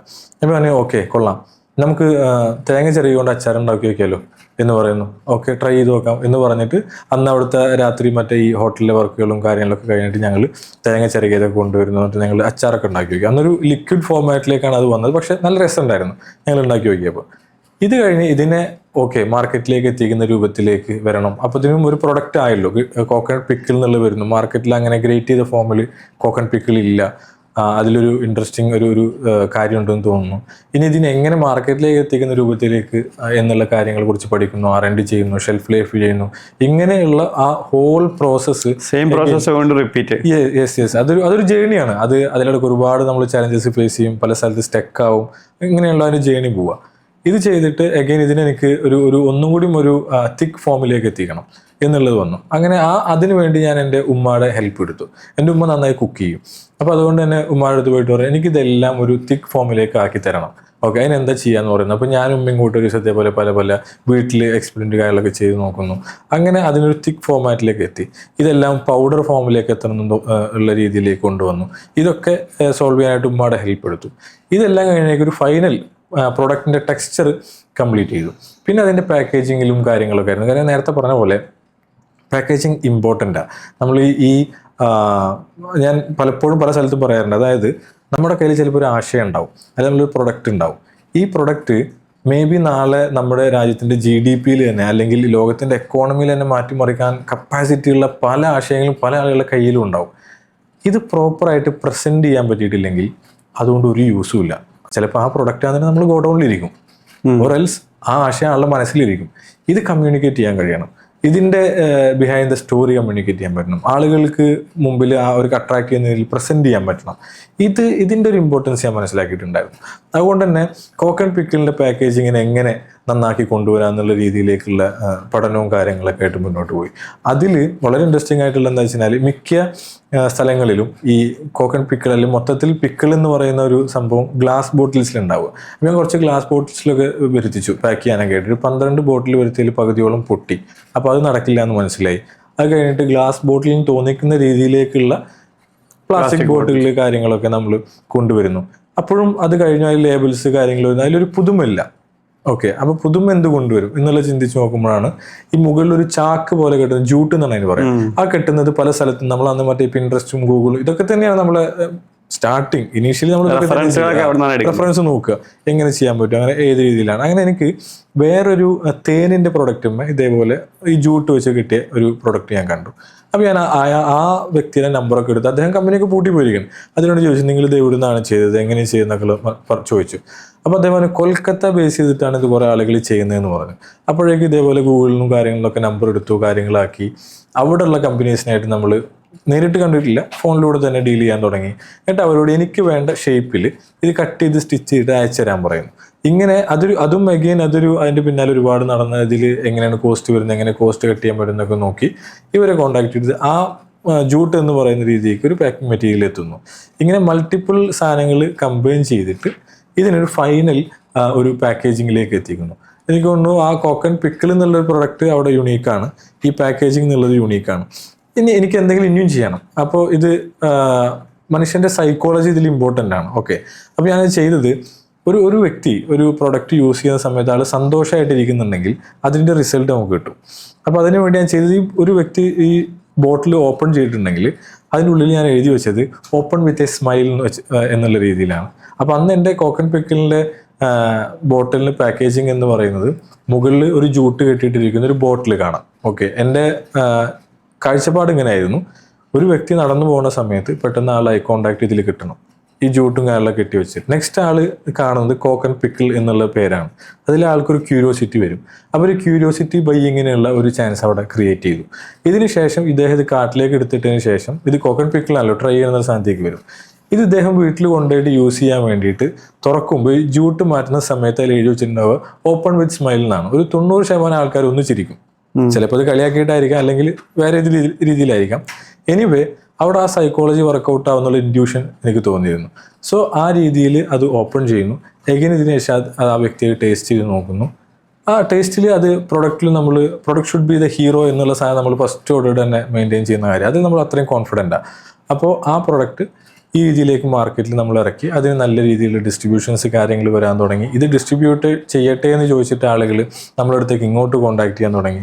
ഇത് അറിഞ്ഞ സമയത്തൊക്കെ ഈ ഐഡിയയുടെ ഡീല്, ഇങ്ങനത്തെ പ്രൊഡക്റ്റ്, ഇതെല്ലാം വെച്ച് നമുക്ക് നല്ല രീതിയിലുള്ള ഈ ഇൻവെസ്റ്റ്മെൻറ്റ് ഓപ്പർച്യൂണിറ്റികളും അതുപോലെ തന്നെ നമ്മൾ കമ്പൈൻ ചെയ്യാം അല്ലെങ്കിൽ അക്വിസിഷൻ ചെയ്യാമെന്നുള്ള പല ചെറിയ ഓഫറുകളൊക്കെ നമുക്ക് വന്നു തുടങ്ങിയിട്ടുണ്ടായിരുന്നു. സോ ആ സമയത്ത് ഓൾമോസ്റ്റ് കാര്യങ്ങളൊക്കെ ഒന്ന് ട്രാക്കിലേക്കായി. ചെറിയ രീതിയിലുള്ള ടീമിനെ ബിൽഡ് ചെയ്തു. ചെറിയൊരു സ്പേസ് ആ ബിൽഡിങ്ങിൻ്റെ ആദ്യം ഉണ്ടായിരുന്ന ബിൽഡിങ്ങിൻ്റെ മുകളിൽ തന്നെ ചെറിയൊരു സ്പേസ് വീണ്ടും എടുത്തു. കുറച്ചുകൂടിയും ഡെലിഗേഷൻസും സ്ട്രക്ചറൊക്കെ ഉണ്ടാക്കി ഇങ്ങനെ നിൽക്കുന്ന ഒരു സമയമായിരുന്നു. അങ്ങനെ എൻ്റെ ഒരു സുഹൃത്തുണ്ടായിരുന്നു, എൻ്റെ കോയമ്പത്തൂരുള്ള കോളേജുകളിലെ ഒരു സീനിയർ ഉണ്ട്, വിഷ്ണു എന്ന് പറഞ്ഞിട്ട്. അവൻ എന്നെ ഒരു ദിവസം വിളിച്ചിട്ട് പറഞ്ഞു, നിങ്ങളുടെ പ്രൊഡക്റ്റ് കൊള്ളാം, ഈ രീതിയിൽ ഡിജിറ്റൽ മാർക്കറ്റിംഗ് ഒക്കെ ചെയ്തുകൂടെ എന്ന് വെച്ചു. അപ്പം അന്ന് ഈ ഫുഡ് ബ്ലോഗിങ്ങും ഇത്തരം കാര്യങ്ങളൊക്കെ ഒന്നുകൂടി ഒന്നും ഇങ്ങനെ ഇന്നത്തെ അത്ര അങ്ങോട്ട് രീതിയിലേക്ക് എത്തിയിട്ടില്ല. അതിങ്ങനെ സ്റ്റാർട്ടിങ് ആണ്, ഇനീഷ്യൽ ഒരുപാട് കാര്യങ്ങൾ അങ്ങനെ വരുന്നുള്ളൂ ഈ വ്ളോഗേഴ്സിൻ്റെ കാര്യങ്ങളൊക്കെ. അപ്പോൾ ഞാൻ ചോദിച്ചാൽ എങ്ങനെ ചെയ്യാം, എന്താ ചെയ്യാന്ന് ചോദിച്ചാൽ പറഞ്ഞു അദ്ദേഹത്തിന് അറിയാവുന്ന ആളുകളുണ്ട്, അവർക്ക് അയച്ചു കൊടുക്കാമെന്ന് പറഞ്ഞു. ഓക്കെ പറഞ്ഞു. കുറച്ച് പ്രൊഡക്റ്റ് ഞാൻ അയച്ചു കൊടുത്തു, അവർക്ക് വിഷ്ണുവിന് അയച്ചു കൊടുത്തു. വിഷ്ണു ചെയ്തതെന്ന് വെച്ച് കഴിഞ്ഞാൽ റാൻഡമായിട്ട് ഒരുപാട് ആളുകൾക്ക് ഇപ്പോൾ അന്ന് നിലവിൽ അന്നത്തെ കാലത്ത് ലൈം ലൈറ്റിൽ ഉണ്ടായിരുന്ന കുറേ ആളുകളുണ്ട്, അതിൽ പലരും ഇന്നുണ്ട്. ആ ആൾക്കൊക്കെ അഡ്രസ്സ് കണ്ടുപിടിച്ചിട്ട് അവർ അയച്ചു കൊടുത്തു, കൊറിയർ അയച്ചു കൊടുത്തു. അതിൽ അന്നും ഇന്നും നിൽക്കുന്ന ഒരാളായിരുന്നു മറ്റേ കോഴിക്കോട് ടു യു എന്ന് പറയുന്ന ആ പേജ്. അവരുടെ കയ്യിൽ ഈ പ്രൊഡക്റ്റ് കിട്ടിയിട്ടുണ്ടായിരുന്നു. അവരത് ടേസ്റ്റ് ചെയ്ത് നോക്കി, അവർക്കത് ഇഷ്ടപ്പെട്ടു. അവർക്ക് ഇത് ആരാ അയച്ചതെന്നോ ഇത് ഏതാ കമ്പനി ഒന്നും അറിയില്ല. ഈ പ്രൊഡക്റ്റ് കിട്ടി, അവർ ടേസ്റ്റ് ചെയ്ത് നോക്കി, അവർക്ക് ഇഷ്ടപ്പെട്ടു. അവരൊരു റീൽ ഉണ്ടാക്കിയിട്ട് ഇട്ടു. അതിൽ ആ റീലിൽ തന്നെ തുടക്കം തന്നെ പറയുന്നത് ഇങ്ങനെയാണ്: എനിക്കിന്നൊരു കൊറിയർ വന്നു, ഇത് ആരെ എവിടെ നിന്ന് അയച്ചതെന്ന് അറിയില്ല, പക്ഷേ ഈ പ്രൊഡക്റ്റിനെ കുറിച്ച് ഇഷ്ടപ്പെട്ടിട്ട് എന്ന് പറഞ്ഞിട്ടാണ് ഈ കാര്യങ്ങൾ പറയണത്. അതിൽ ഈ ഫുഡ് മാനിയ കമ്പനി എന്നൊക്കെ പറയുന്നുണ്ട്. അപ്പോൾ ഒരു ദിവസം വൈകുന്നേരം എനിക്ക് വിഷ്ണു വിളിച്ചിട്ട് പറഞ്ഞു, അനസത്തിൽ ഒരു ആൾ വീഡിയോ ഇട്ടിട്ടുണ്ട്, അത് നല്ല റീച്ചുള്ള ആളാണ്, അത് നല്ല രീതിയിൽ കയറി കത്തും, അപ്പോൾ ഒന്ന് റെഡി ആയിട്ടിരുന്നോ, കാര്യങ്ങൾ നല്ല രീതിയിൽ ഓർഡറൊക്കെ വരുന്നതാണ്. ഞാൻ ഓക്കെ ഫൈൻ. അതിൻ്റെ ഒരു ആളെ എനിക്ക് അപ്പോഴും മനസ്സിലായിട്ടുണ്ടായിരുന്നില്ല. കുറച്ച് നേരം കഴിഞ്ഞേക്ക്, എനിക്കൊണ്ട് വൈകുന്നേരം സമയമുണ്ട്, കുറച്ച് കഴിഞ്ഞ ആ റീല് കഴിഞ്ഞേക്ക് എനിക്ക് കോളുകളും മെസ്സേജുകളും ഒരുപാട് വരാൻ തുടങ്ങി. ഇതിൻ്റെ റിക്വയർമെൻറ്റ്സ് എവിടെയാണ്, എങ്ങനെ കിട്ടുക, ഓൺലൈനിലുണ്ടോ, അങ്ങനെയാണോ ഇങ്ങനെയാണോ എന്നൊക്കെ ചോദിച്ചിട്ട് ഒരുപാട് റിക്വയർമെൻറ്റുകൾ വരാൻ തുടങ്ങി. അപ്പോഴേക്കും എന്തോ ഒരു കാൽക്കുലേഷനിൽ നമ്മൾ ഇത് ഓൺലൈനിൽ മൊത്തത്തിൽ നമ്മുടെ പ്രൊഡക്റ്റുകൾ സെയിൽ ചെയ്യുന്ന രീതിയിലേക്ക്, ഓൾ ഇന്ത്യ രീതിയിലേക്ക് വേണം എന്നുള്ള രീതിയിൽ ഫുഡ് മാനിയയുടെ സൈറ്റിൽ നമ്മൾ ഓൺലൈൻ സെയിലിൻ്റെ കാര്യങ്ങൾ സ്റ്റാർട്ട് ചെയ്ത് വെച്ചിട്ടുണ്ടായിരുന്നു. അതിൻ്റെ ഡീലുകൾ, കാര്യങ്ങൾ, കൊറിയർ ഡീലുകളൊക്കെ നമുക്ക് കംപ്ലീറ്റ് ചെയ്യുന്നുണ്ടായിരുന്നുള്ളൂ. അപ്പോൾ ഈ റിക്വയർമെൻറ്റ് കൂടുതൽ വരാൻ തുടങ്ങിയേക്ക് ഇത് ഒരു ബോട്ടിൽ 2 ബോട്ടിലേക്ക് ചോദിക്കുന്നത്, നമുക്ക് ഡയറക്റ്റ് കൊണ്ടുകൊടുക്കാൻ പറ്റില്ല. അപ്പോൾ ഓൺലൈൻ സെയിൽസിൻ്റെ കാര്യങ്ങൾ ഒന്നും കൂടി ഒന്ന് സ്ട്രോങ് ആക്കിയിട്ട് ഓൾ ഇന്ത്യ ഡിസ്ട്രിബ്യൂഷൻ എന്നുള്ള രീതിയിലേക്ക് നമ്മൾ എന്ത് ചെയ്തു, പ്രൊഫഷണൽ കൊറിയറിനായിട്ടൊരു ടൈപ്പ് ഉണ്ടാക്കി, അവരുമായിട്ട് സംസാരിച്ചു. അപ്പോൾ അവർ ഡെയിലി ഇത്ര മണിയാകുമ്പോൾ വൈകുന്നേരം നമ്മുടെ ഓർഡർ ഒന്ന് കളക്ട് ചെയ്യണം, ഒരു സ്ട്രക്ചറൊക്കെ അതിനുണ്ടാക്കി, അത് അയച്ചു കൊടുക്കണം, റിട്ടേൺ എങ്ങനെ എന്നുള്ള സിസ്റ്റമൊക്കെ ഉണ്ടാക്കിയിട്ട് നമ്മൾ ആ രീതിയിൽ ഓൺലൈൻ സെയിൽസ് തുടങ്ങി. ഈ ഒരു റീല് നമുക്ക് തന്ന റീച്ച് വേറെ തന്നെയായിരുന്നു. അത് കഴിഞ്ഞിട്ട് വീണ്ടും മാർക്കറ്റിൽ മൾട്ടിപ്പിൾ ഇതേപോലെയുള്ള വ്ളോഗേഴ്സ് കാര്യങ്ങൾ കാണുന്നു. അന്ന് ഈ സോഷ്യൽ മീഡിയ മാർക്കറ്റിംഗ് ഒക്കെ ഇന്ന് ഈ ബ്രാൻഡൊക്കെ ചെയ്യുന്ന ആളുകൾ ഡോക്യുമെന്റ് ചെയ്യുന്ന കാര്യങ്ങളൊക്കെ അന്നൊന്നും അങ്ങനെ ഇല്ല. അത് നമുക്ക് അന്ന് ചെയ്യാൻ കഴിഞ്ഞിരുന്നെങ്കിൽ അത് കുറച്ചും കൂടി ഒരു ഓർഗാനിക് ഒരുപാട് രീതിയിലേക്ക് നമുക്ക് എക്സ്പോഷർ കിട്ടുമെന്ന് എനിക്ക് തോന്നിയിട്ടുണ്ട്. കാരണം ആ ജേണി അങ്ങനെയാണ്. ഞാൻ GSTയുടെ കാര്യങ്ങൾ പറഞ്ഞത് മുതൽ ഇതിൽ ഓരോ കാര്യങ്ങളും, ഈ പാക്കിങ് ചെയ്യുന്നത്, ഇങ്ങനെയുള്ള ഓരോ കാര്യങ്ങൾ എക്സ്പെരിമെന്റ് ചെയ്യുന്നതൊക്കെ. അപ്പോൾ ഈ രീതിയിലൂടെ ആയിരുന്നു കോക്കനട്ട് പിക്കിളും കാര്യങ്ങളും മാർക്കറ്റിലേക്ക് വരുന്നതും അതിൻ്റെ ഡിസ്ട്രിബ്യൂഷൻ കാര്യങ്ങളും പോയിക്കൊണ്ടിരുന്നത്. ഇങ്ങനെ പോകുന്ന ആ സമയത്ത് എൻ്റെ സുഹൃത്തുണ്ട് ഷിയാസ് എന്ന് പറഞ്ഞിട്ട്, അദ്ദേഹം ത്രൂ എനിക്കൊരു ഇൻവെസ്റ്റ്മെൻറ്റ് ഓപ്പർച്യൂണിറ്റി വന്നു. അപ്പോൾ അദ്ദേഹത്തിൻ്റെ ഫാമിലി ആയിട്ടുള്ളൊരു ബിസിനസ് ഉണ്ട്. അവർ ഓൾറെഡി കുറച്ച് കോക്കനട്ട് റിലേറ്റഡ് ബിസിനസ്, എക്സ്പോർട്ടിങ്ങും അതുപോലെ തന്നെ മറ്റുള്ള കാര്യങ്ങൾ ചെയ്യാൻ താല്പര്യമായിട്ട് നിൽക്കുന്നുണ്ടായിരുന്നു. അവർ അതിൻ്റെ ഒരു ഫസ്റ്റ് ഫേസൊക്കെ ഓൾറെഡി സ്റ്റാർട്ട് ചെയ്തിട്ടുണ്ടായിരുന്നു. അങ്ങനെ നിൽക്കുന്ന സമയത്ത് എന്നോട് ചോദിച്ചു, ഇങ്ങനെ ഈ രീതിയിൽ നമുക്ക് കമ്പൈൻ ചെയ്ത് ചെയ്യാൻ പറ്റും എന്നുള്ളൊരു കാഷ്വൽ ടോക്കാണ്. ഞങ്ങളൊരു ട്രാവലിംഗ്, ഞങ്ങൾ എടപ്പാളിൽ നിന്നൊരു കോഴിക്കോട്ടേക്ക്, എടപ്പാളിലായിരുന്നു ഷിയാസിൻ്റെ ഓഫീസ് അന്നുണ്ടായിരുന്നു. അപ്പോൾ ആ എടപ്പാളിൽ നിന്ന് കോഴിക്കോട്ടേക്ക് പോകുന്ന ഒരു യാത്രയിലാണ് ഇതേപോലെ എന്നോട് ചോദിക്കുന്നത്, നമുക്ക് ഇങ്ങനെയൊക്കെ ചെയ്യാൻ പറ്റുമോ, അതിൻ്റെ സാധ്യതകളുണ്ടോ എന്നുള്ള ഒരു ഡിസ്കഷൻ വരുന്നത്. അപ്പോൾ അത് നമുക്ക് നോക്കാമല്ലോ, എങ്ങനെ എന്താ വേണ്ടെന്നൊക്കെ പറഞ്ഞാൽ അതങ്ങനെ കാഷ്വലാക്കി വിട്ടൊരു കാര്യമായിരുന്നു. എഗെയിൻ അത് ഡിസ്കഷൻസ് വീണ്ടും ഓണാവുന്നു. അത് എത്തി നിന്നത് നല്ലൊരു അക്വസിഷനിലും നല്ലൊരു ഇൻവെസ്റ്റ്മെൻറ്റിലും ആയിരുന്നു ഉണ്ടായിരുന്നത്. അവരുടെ പാരൻറ്റ് കമ്പനി നമ്മുടെ കമ്പനിയിൽ ഒരു ഇൻവെസ്റ്റ്മെൻറ്റ് ചെയ്തു. അതിനുശേഷം നമ്മൾ ജസ്റ്റ് വളരെ തൊട്ടപ്പുറത്ത് തന്നെ കോയമ്പത്തൂരിൽ നമ്മളൊരു വലിയൊരു പ്ലാന്റ് നമ്മൾ സ്ഥാപിച്ചു. അതിനുശേഷം പിന്നീട് നമ്മൾ എക്സ്പോർട്ടിങ് ചെയ്തു. നമ്മുടെ ഇന്നത്തെ മേജർ മാർക്കറ്റ് എന്ന് പറയുന്നത് എക്സ്പോർട്ടിങ് ചെയ്യുന്ന മാർക്കറ്റ് GCCയിലോട്ടാണോ മെയിൻലി നമ്മൾ ഫോക്കസ് ചെയ്യുന്നത്? GCC ആണ്. അവിടെയാണ് നമ്മുടെ മെയിൻ മാർക്കറ്റ് ഉള്ളത്. കോക്കനട്ട് തന്നെ, റോ കോക്കനട്ടുകൾ നമ്മൾ എക്സ്പോർട്ട് ചെയ്യാൻ തുടങ്ങി. കോക്കനട്ട് മറ്റു പ്രോഡക്റ്റുകൾ നമ്മൾ ഫോക്കസ് ചെയ്ത് തുടങ്ങി. അങ്ങനെ ആ കമ്പനിയുടെ എൻ്റെ ഒരു അക്വിസിഷൻ ഇൻവെസ്റ്റ്മെന്റ് എന്ന് പറയുന്ന സ്റ്റേജിലേക്ക് നമ്മൾ പോയത് അങ്ങനെയായിരുന്നു. അതിനുശേഷം മെല്ലെ മെല്ലെ അതിനൊരു സിസ്റ്റം ബിൽഡ് ചെയ്തെടുത്തു. പിന്നീട് അത് പ്രൈവറ്റ് ലിമിറ്റഡ് കമ്പനി ആക്കേണ്ട ഒരു സ്വാഭാവികമായിട്ട്. അതെ അന്ന് അതിന്റെ ആവശ്യമുള്ളൂ നമുക്ക്. ബാക്കി പ്രൈവറ്റ് ലിമിറ്റഡിന് ആവശ്യം ഉണ്ടായിരുന്നു. ഇൻവെസ്റ്റ്മെന്റ് ഒക്കെ വരുന്ന സമയത്ത് സ്വാഭാവികമായിട്ട് പ്രൈവറ്റ് ആക്കണം. കാരണം പുതിയ ഡയറക്ടേഴ്സ് ആഡ് ആവും, ഇൻവെസ്റ്റ്മെന്റ് വരും, വലിയൊരു എമൗണ്ട് ആണ് വരുന്നത്. അപ്പോൾ അങ്ങനെ ND ഉള്ളതുകൊണ്ട് എമൗണ്ട് പറയാത്ത കേട്ടോ. അപ്പോൾ ആ രീതിയിലേക്ക് വലിയൊരു സ്കെയിലിലേക്ക് മാറുന്നു. അങ്ങനെ വരുന്ന സാഹചര്യത്തിൽ പ്രൈവറ്റ് ലിമിറ്റഡായി സാഫ്കോണറ്റ്സ് പ്രൈവറ്റ് ലിമിറ്റഡ് എന്ന് പറയുന്ന കമ്പനിയായിട്ട് അത് രജിസ്റ്റർ ചെയ്യുന്നു. ഫുഡ് മാനിയ എന്ന് പറയുന്ന ഒരു ബ്രാൻഡ് ആവുന്നു. ഈ രീതിയിലേക്ക് കാര്യങ്ങൾ മുന്നോട്ട് പോയിട്ട് അതൊരു നല്ല രീതിയിലൊരു സിസ്റ്റം റൺ ചെയ്യാൻ തുടങ്ങി. ആ ഒരു സ്കെയിൽ, ആ ഒരു നെക്സ്റ്റ് ഫേസിലേക്ക് നമ്മൾ എത്തിയത് ആ രീതിയിലായിരുന്നു. അങ്ങനെ നീ ഒരു പ്രൊഡക്റ്റ് ഫ്രം സ്ക്രാച്ച് നിന്ന് ബിൽഡ് ചെയ്തു, ഒരു കമ്പനി ബിൽഡ്, അതിനകത്ത് മൾട്ടിപ്പിൾ പ്രൊഡക്ട്സ് ബിൽഡ് ചെയ്തു, നല്ല ഡിസ്ട്രിബ്യൂഷൻ ഉണ്ടാക്കി, മാർക്കറ്റ് ചെയ്തു, ഐഡിയ പോലത്തെ കമ്പനിനെ പോലെ നല്ല പാർട്ട്ണർഷിപ്സ് ബിൽഡ് ചെയ്തു, അവസാനം അതിലൂടെ ഇൻവെസ്റ്റ്മെൻറ്റ് കൊണ്ടുവരികയും ചെയ്തു. അത് കഴിഞ്ഞിട്ട് നിങ്ങളുടെ കമ്പനിയുടെ ഒരു ഡയറക്ഷൻ അല്ലെങ്കിൽ ആസ് എ ഓൺടർപ്രണർ നിന്റെ ഡയറക്ഷൻ എന്താണ്? ഇപ്പം എങ്ങനെയാണ് അതിൻ്റെ കാര്യങ്ങൾ പോകുന്നത്? യെസ്, അതൊരു സ്വാഭാവികമായിട്ടൊരു 1 person കമ്പനി അല്ലല്ലോ. അപ്പോൾ അതിൻ്റേതായ ഒരുപാട് മാറ്റങ്ങൾ കമ്പനിയിൽ വരുന്നുണ്ട്. പിന്നെ ഈ ഫുഡ് മാനിയയിൽ നിന്ന് ഇതിലേക്കുള്ള ആ ഒരു ഇൻവെസ്റ്റ്മെൻറ്റ് കാര്യങ്ങളിലൊക്കെ ലിക്വിഡേഷൻ അല്ലായിരുന്നു നടന്നത്. നമ്മൾ ഈ സാഫ്കോണറ്റ്സ് എന്ന് പറയുന്ന കമ്പനി രജിസ്റ്റർ ചെയ്യുന്ന സമയത്തുള്ള ഈ ഇൻവെസ്റ്റ്മെൻറ്റ്, ഈ ഫുഡ് മാനിയയുടെ വാല്യൂ എന്തായിരുന്നോ ആ വാല്യൂവിനേക്കാൾ വലിയൊരു പെർസെൻറ്റേജ് വ്യത്യാസത്തിൽ ഈ ഇൻവെസ്റ്റർ എനിക്ക് ഓഫർ ചെയ്തിട്ടുണ്ടായിരുന്നു. അദ്ദേഹം അത് ഹീസ് കൈൻഡ് ഇനഫ് അങ്ങനെ തന്നെ പറയണം. കാരണം എന്താ വെച്ച് കഴിഞ്ഞാൽ അത്രയും ഒരു നല്ല മനുഷ്യനാണ് ആ ഇൻവെസ്റ്റ് ചെയ്ത അദ്ദേഹം. അപ്പോൾ അദ്ദേഹം ഇൻവെസ്റ്റ് ചെയ്ത എമൗണ്ടിൻ്റെ കൂടെ അദ്ദേഹം ഒരുപാട് ഓപ്പർച്യൂണിറ്റീസ് നമുക്ക് കൂടി തന്നു. സാധാരണ പല രീതിയിലാണ് ഇൻവെസ്റ്റ്മെൻറ്റ് നടക്കുന്നത്. ചിലപ്പോൾ ഫണ്ട് മാത്രം തരാം, ഇങ്ങനെ പല പല ഓപ്ഷൻസ് എല്ലാം ഉണ്ടാവുന്നത്. ഇദ്ദേഹം അത് കൂടാതെ ഒരുപാട് ഓപ്പർച്യൂണിറ്റീസും കൂടി എനിക്ക് ഓപ്പൺ ആക്കി തന്നിട്ടുണ്ടായിരുന്നു. അങ്ങനെ ആ ഒരു കമ്പനി സ്ട്രക്ചേർഡ് വേയിലൂടെ മുന്നോട്ട് പോകുന്ന ഒരു രൂപത്തിലേക്ക് എത്തിക്കഴിഞ്ഞു. ഈ നെക്സ്റ്റ് ഇപ്പോൾ ഞാൻ ഫോക്കസ് ചെയ്യുന്നതെന്ന് പറയുന്നത് ഒരു IT കമ്പനിയുണ്ട്. അത് നമ്മൾ സ്റ്റാർട്ട് ചെയ്യുന്നത് എങ്ങനെയെന്ന് വെച്ചിട്ടുണ്ടെങ്കിൽ, ബാംഗ്ലൂരിൽ ഉണ്ടായിരുന്ന സമയത്ത് ഞാനും എൻ്റെ റൂംമേറ്റായിട്ടുണ്ടായിരുന്ന രാജീവ് എന്ന് പറയുന്ന എൻ്റെ ഇപ്പോഴത്തെ IT-യിലെ ഒറാവ്കോ പ്രൈവറ്റ് ലിമിറ്റഡ് എന്നാണ് കമ്പനിയുടെ പേര്. co-founder-ആണ് അദ്ദേഹം, co-founder CEO ആണ്. അപ്പോൾ ഞങ്ങൾ രണ്ടുപേരും, ഞാനും രാജീവും ഒരു റൂമിൽ തന്നെയാണ് താമസിച്ചിട്ടുണ്ടായിരുന്നത്. അപ്പോൾ ഞങ്ങൾ ഇതേപോലെ അവിടെ നിന്ന് ഇങ്ങനെ ഒരുപാട് ആശയങ്ങൾ സംസാരിക്കുകയും ഞങ്ങളുടെ റൂമിലുള്ള മറ്റു പല ആളുകളുണ്ടായിരുന്നു. ഞങ്ങളൊക്കെ കൂട്ടൊരു ആശയം സ്റ്റാർട്ട് ചെയ്യുകയും അതിൻ്റെ ഒരു IT കമ്പനിയായി സ്റ്റാർട്ട് ചെയ്തൊരു പാർട്ട്ണർഷിപ്പിൽ നിന്നല്ലേ പ്രൈവറ്റ് ലിമിറ്റഡിലേക്ക് മാറി. അങ്ങനെയൊക്കെ ചെയ്തൊരു IT കമ്പനി പാരലൽ നമ്മൾ റൺ ചെയ്തിട്ടുണ്ടായിരുന്നു. ഒരു ബേസിക് ആയിട്ടുള്ള കാര്യങ്ങൾ മാത്രം, അതിൽ വീണ്ടും പുതിയ പുതിയ കാര്യങ്ങൾ ചെയ്യണം എന്നുള്ള ആശയം തന്നെയായിരുന്നു അതിലും നമ്മൾ ഫോക്കസ് ചെയ്തിട്ടുണ്ടായിരുന്നത്. അതിനുശേഷം നമ്മളൊരു സെൽഫ് ചെക്കൗട്ട് എന്ന് പറയുന്ന ഒരു പ്രൊഡക്റ്റ് ലോഞ്ച് ചെയ്തു. മൾട്ടിപ്പിൾ പ്രൊഡക്റ്റ് അതിന് മുമ്പ് നമ്മൾ ലോഞ്ച് ചെയ്തിട്ടുണ്ട്, ഒരുപാട് ഫെയിൽ ആയിട്ടുണ്ട് IT കമ്പനിയിൽ. സെൽഫ് ചെക്കൗട്ട് എന്ന് പറഞ്ഞാൽ എന്ത് റിലേറ്റഡ് ആയിട്ടുള്ള പ്രൊഡക്റ്റ് ആണ്? നമ്മൾ സൂപ്പർ മാർക്കറ്റ്, ഹൈപ്പർ മാർക്കറ്റിൽ ഒരു വ്യക്തിക്ക് ക്യൂ നിൽക്കാതെ തന്നെ നേരെ പോയി ഒരു പ്രൊഡക്റ്റ് പിക്ക് ചെയ്ത് ആളുടെ ഫോൺ യൂസ് ചെയ്ത് സ്കാൻ ചെയ്ത് ഇങ്ങനെ വരുന്ന ഒരു പ്രോസസ്സായിരുന്നു. അത് ഓൾറെഡി നിങ്ങൾക്ക് സൂപ്പർ മാർക്കറ്റ്സും ഒക്കെ ആയിട്ട് നിങ്ങൾക്ക് ടൈപ്പ് ഉള്ളതുകൊണ്ട് അവിടെ ആ പ്രോബ്ലം നിങ്ങൾ ഐഡന്റിഫൈ ചെയ്യുകയും ചെയ്യാൻ കഴിഞ്ഞിട്ടുണ്ട്. കാരണം നമ്മൾ തന്നെ ഒരുപാട് ഫേസ് ചെയ്തിട്ടുണ്ട് അങ്ങനത്തെ ഇഷ്യൂസൊക്കെ. അതുകൊണ്ട് ആ രീതിയിലൂടെ അങ്ങനത്തെ പ്രൊഡക്റ്റിലേക്ക് എത്തി. അത് മാർക്കറ്റിൽ കുഴപ്പമില്ലാത്ത രീതിയിൽ റൺ ചെയ്ത് പോകുന്നുണ്ട്. ബീറ്റ വേർഷനാണ് ഇപ്പോഴും റൺ ചെയ്യുന്നത്. ആൻഡ് നമ്മളിപ്പോൾ നെക്സ്റ്റ് വീക്കിലേക്ക് ഒരു വോയിസ് ഏജൻറ്റ് എന്നുള്ള രീതിയിൽ ഒരു ഏജൻറ്റ് ലോഞ്ച് ചെയ്യുന്നുണ്ട്. ഈ രീതിയിൽ മുന്നോട്ട് പോകുന്നു. കൂടാതെ നമുക്കൊരു സീഡ് ഫണ്ടിങ്ങും നമുക്ക് സെക്യൂർ ചെയ്യാൻ കഴിഞ്ഞു. നമ്മൾ ഒറാവ്കോ പ്രൈവറ്റ് ലിമിറ്റഡിൽ ഇപ്പോൾ റീസെൻ്റ്ലി ഒരു സീഡ് ഫണ്ടിങ്ങും കാര്യങ്ങളൊക്കെ കഴിഞ്ഞു, ഡ്യൂ ഡെലിജൻസ് എല്ലാം കഴിഞ്ഞ്. അതാണ് ഇപ്പോഴത്തെ ഒരു സ്റ്റേജിൽ നിൽക്കുന്ന സ്റ്റേജ്. എനിക്ക് തോന്നുന്നു ആ ഒരു സൈക്കിൾ, ഫുഡ് മാനിയയുടെ ആ സെയിം സൈക്കിൾ നീ വീണ്ടും ഒരു ഇതിൽ റിപ്പീറ്റ് ചെയ്യാണല്ലേ? യെസ്. അനസിൻ്റെ ഈ സ്റ്റോറീസിൽ സ്റ്റാർട്ട് ടു എൻഡ് വരെ എനിക്ക് ഒരുപാട് ഡൗട്ടുകളുണ്ട്. അപ്പോൾ എനിക്ക് തോന്നുന്നു ഒരു പക്ഷേ പ്രേക്ഷകർക്കും ഉണ്ടാകുന്ന കുറച്ച് ഡൗട്ടുകളാണ്. ഞാൻ പറഞ്ഞല്ലോ, നമ്മുടെ ഈ പോഡ്കാസ്റ്റ് കൊണ്ട് ഞാൻ ഉദ്ദേശിക്കുന്നത് ഒരാളുടെ സ്റ്റോറി ഒരാൾ കേൾക്കുക എന്നുള്ളതിനുപരി അതൊരു ഇമ്പോർട്ടൻറ്റ് സാധനമാണ്. സ്റ്റോറിയിലാണ് ഇൻസ്പിറേഷൻസ് ഉണ്ടാവുക. അതിനപ്പുറത്തോട്ട് അവർക്കൊരു ടേക്ക് അവേസ് എന്തെങ്കിലും വേണം. അവർക്ക് സിമിലർ ബിസിനസ്സസ് എന്തെങ്കിലും ചെയ്യണം എന്നുണ്ടെങ്കിൽ അതിന് എന്തെങ്കിലും പഠിക്കണം.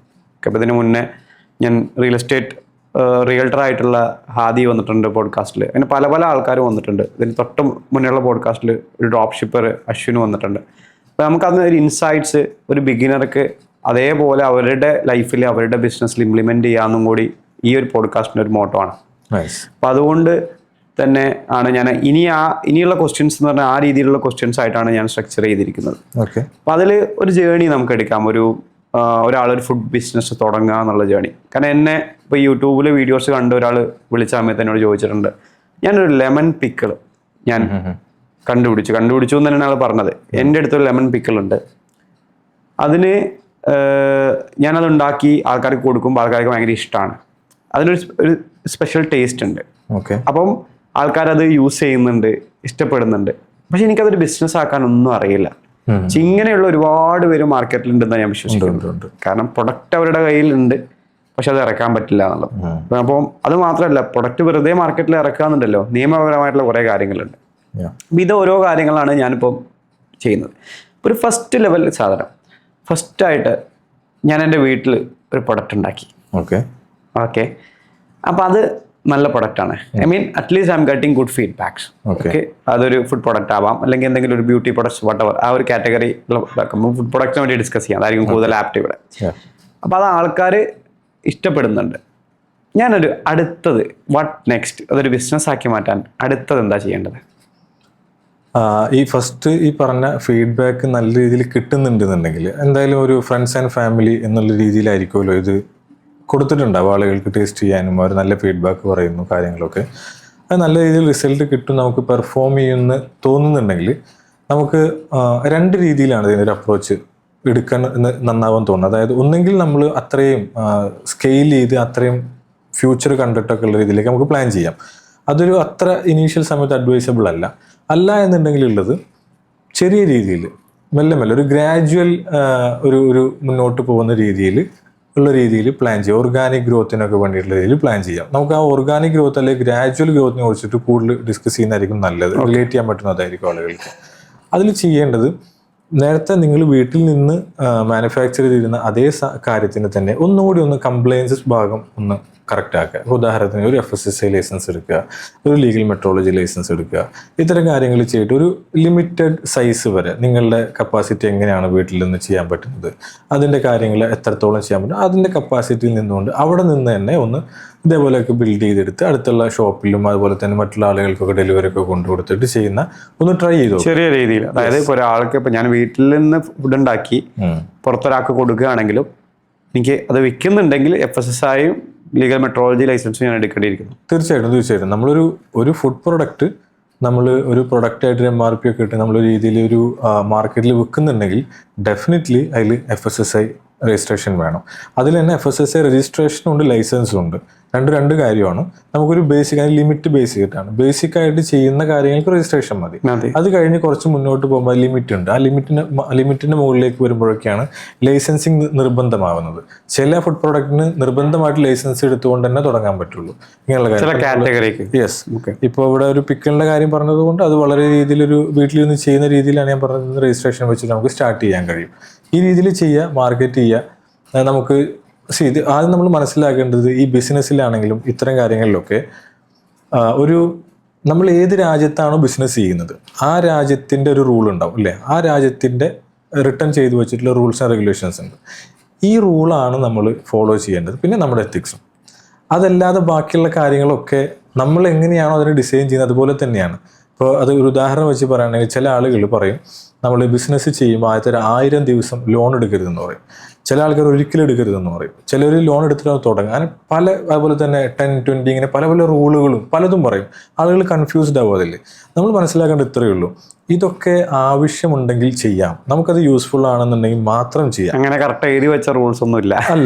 അപ്പോൾ അതുകൊണ്ട് ചില കാര്യങ്ങൾ അങ്ങനത്തെ റൂൾ മാത്രം നോക്കി പോയാൽ നമുക്ക് പുതിയ ബിൽഡ് ചെയ്യാൻ കഴിയില്ല, ഇല്ലേ?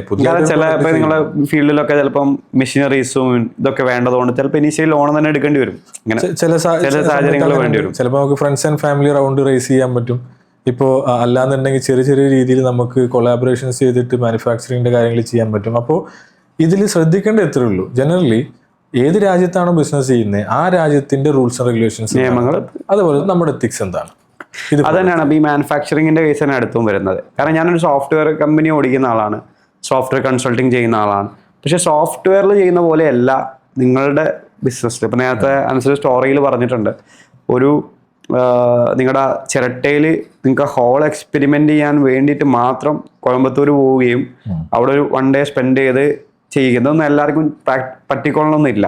പക്ഷെ ഞങ്ങളൊരു ആപ്പ് ചെയ്യുകയാണെങ്കിൽ it's very easy for us to change the code, വേറെ കാര്യങ്ങൾ എക്സ്പെരിമെന്റ് ചെയ്യാൻ ആ സെയിം റൂമിൽ ഇരുന്ന് തന്നെ ചെയ്യാൻ പറ്റും.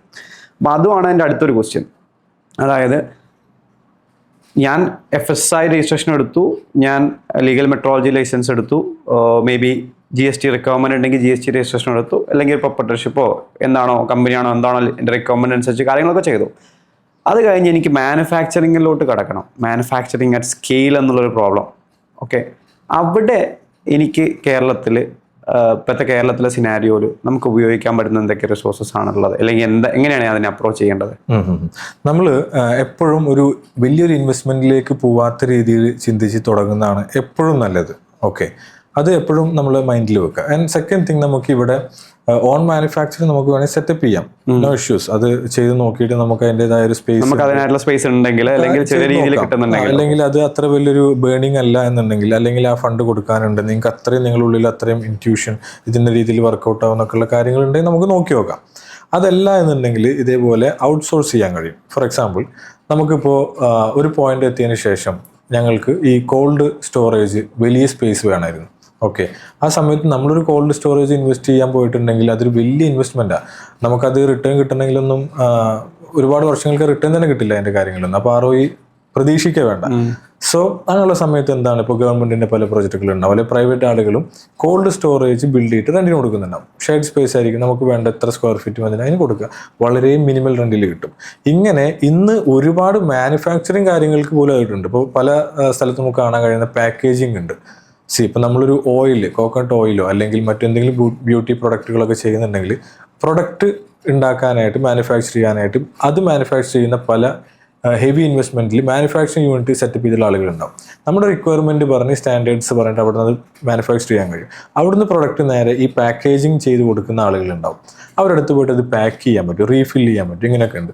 ഇങ്ങനെ മൾട്ടിപ്പിൾ ഓപ്ഷൻസ് ഉണ്ട്. മാക്സിമം ഇൻവെസ്റ്റ്മെൻ്റ് ഇല്ലാതെ വളരെ ചുരുങ്ങിയ എമൗണ്ട് കൊണ്ട് എങ്ങനെ നമ്മുടെ പ്രൊഡക്റ്റ് മാർക്കറ്റിലേക്ക് എത്താമെന്നുള്ളതും, എന്നാൽ അത് ക്വാളിറ്റിയിലോ നമ്മൾ എത്തിക്സിലോ ഒരു മാറ്റം വരുത്താതെ ബെസ്റ്റായിട്ട് എങ്ങനെ ഇറക്കാം, ഈ രീതിയിലാണ് നമ്മൾ. അതായത് എല്ലാം ഇപ്പൊ ഇൻവെന്ററീസും അല്ലെങ്കിൽ നമ്മുടെ മെഷീനറീസിലും നമ്മൾ തന്നെ ഇൻവെസ്റ്റ് ചെയ്യാതെ നമ്മൾ അറൗണ്ട് ഓപ്പർച്യൂണിറ്റീസ് വേറെ ഉണ്ടെങ്കിൽ, ഫോർ എക്സാമ്പിൾ ഇപ്പോൾ കോ പാക്കിങ് നമുക്ക് എക്സ്പ്ലോർ ചെയ്യാം, അല്ലെങ്കിൽ കിൻഫ്ര പോലത്തെ സ്പേസുകളിലൊക്കെ ഷെയർഡ് ആയിട്ടുള്ള കോൾഡ് സ്റ്റോറേജസ് ഉണ്ട്, ആ ഓപ്ഷൻസ് എക്സ്പ്ലോർ ചെയ്യാം. കാരണം ഞാൻ കിൻഫ്രയിലൊക്കെ ഒരുപാട് ഐസ്ക്രീം കമ്പനീസും ഈ ഇതുപോലത്തെ കുറേ കമ്പനീസും അവിടെ ഉള്ളത് കണ്ടിട്ടുണ്ട്. അപ്പോൾ അവിടുത്തെ റിസോഴ്സുകളെല്ലാം എനിക്ക് തോന്നുന്നത് എല്ലാം ഷെയർഡ് ആയതുകൊണ്ട് എല്ലാ കമ്പനീസിനും ഇൻഡിവിജ്വൽ ഇത്ര ഇൻവെസ്റ്റ്മെന്റ് ചെയ്യേണ്ട ആവശ്യമില്ല. ഇപ്പോൾ ഗവൺമെന്റ് തന്നെ ആ ലെവലിൽ ഒരുപാട് സപ്പോർട്ട്സ് തരുന്നുണ്ടെന്ന് തോന്നുന്നു. അപ്പോൾ ആ സാധനങ്ങളൊക്കെ മാക്സിമം എക്സ്പ്ലോർ ചെയ്യാം. അതല്ല അതിന്റെ റൈറ്റ് വേ. യെസ്, അത് everything is depends on the product. അതും കൂടി അതിൽ ഇമ്പോർട്ടൻ്റ് ആണ്. കാരണം ചില പ്രൊഡക്റ്റുകൾക്ക് ചിലപ്പോൾ നമുക്ക് വാട്ടർ ട്രീറ്റ്മെന്റിന്റെ ഇത് വേണ്ടി വരും.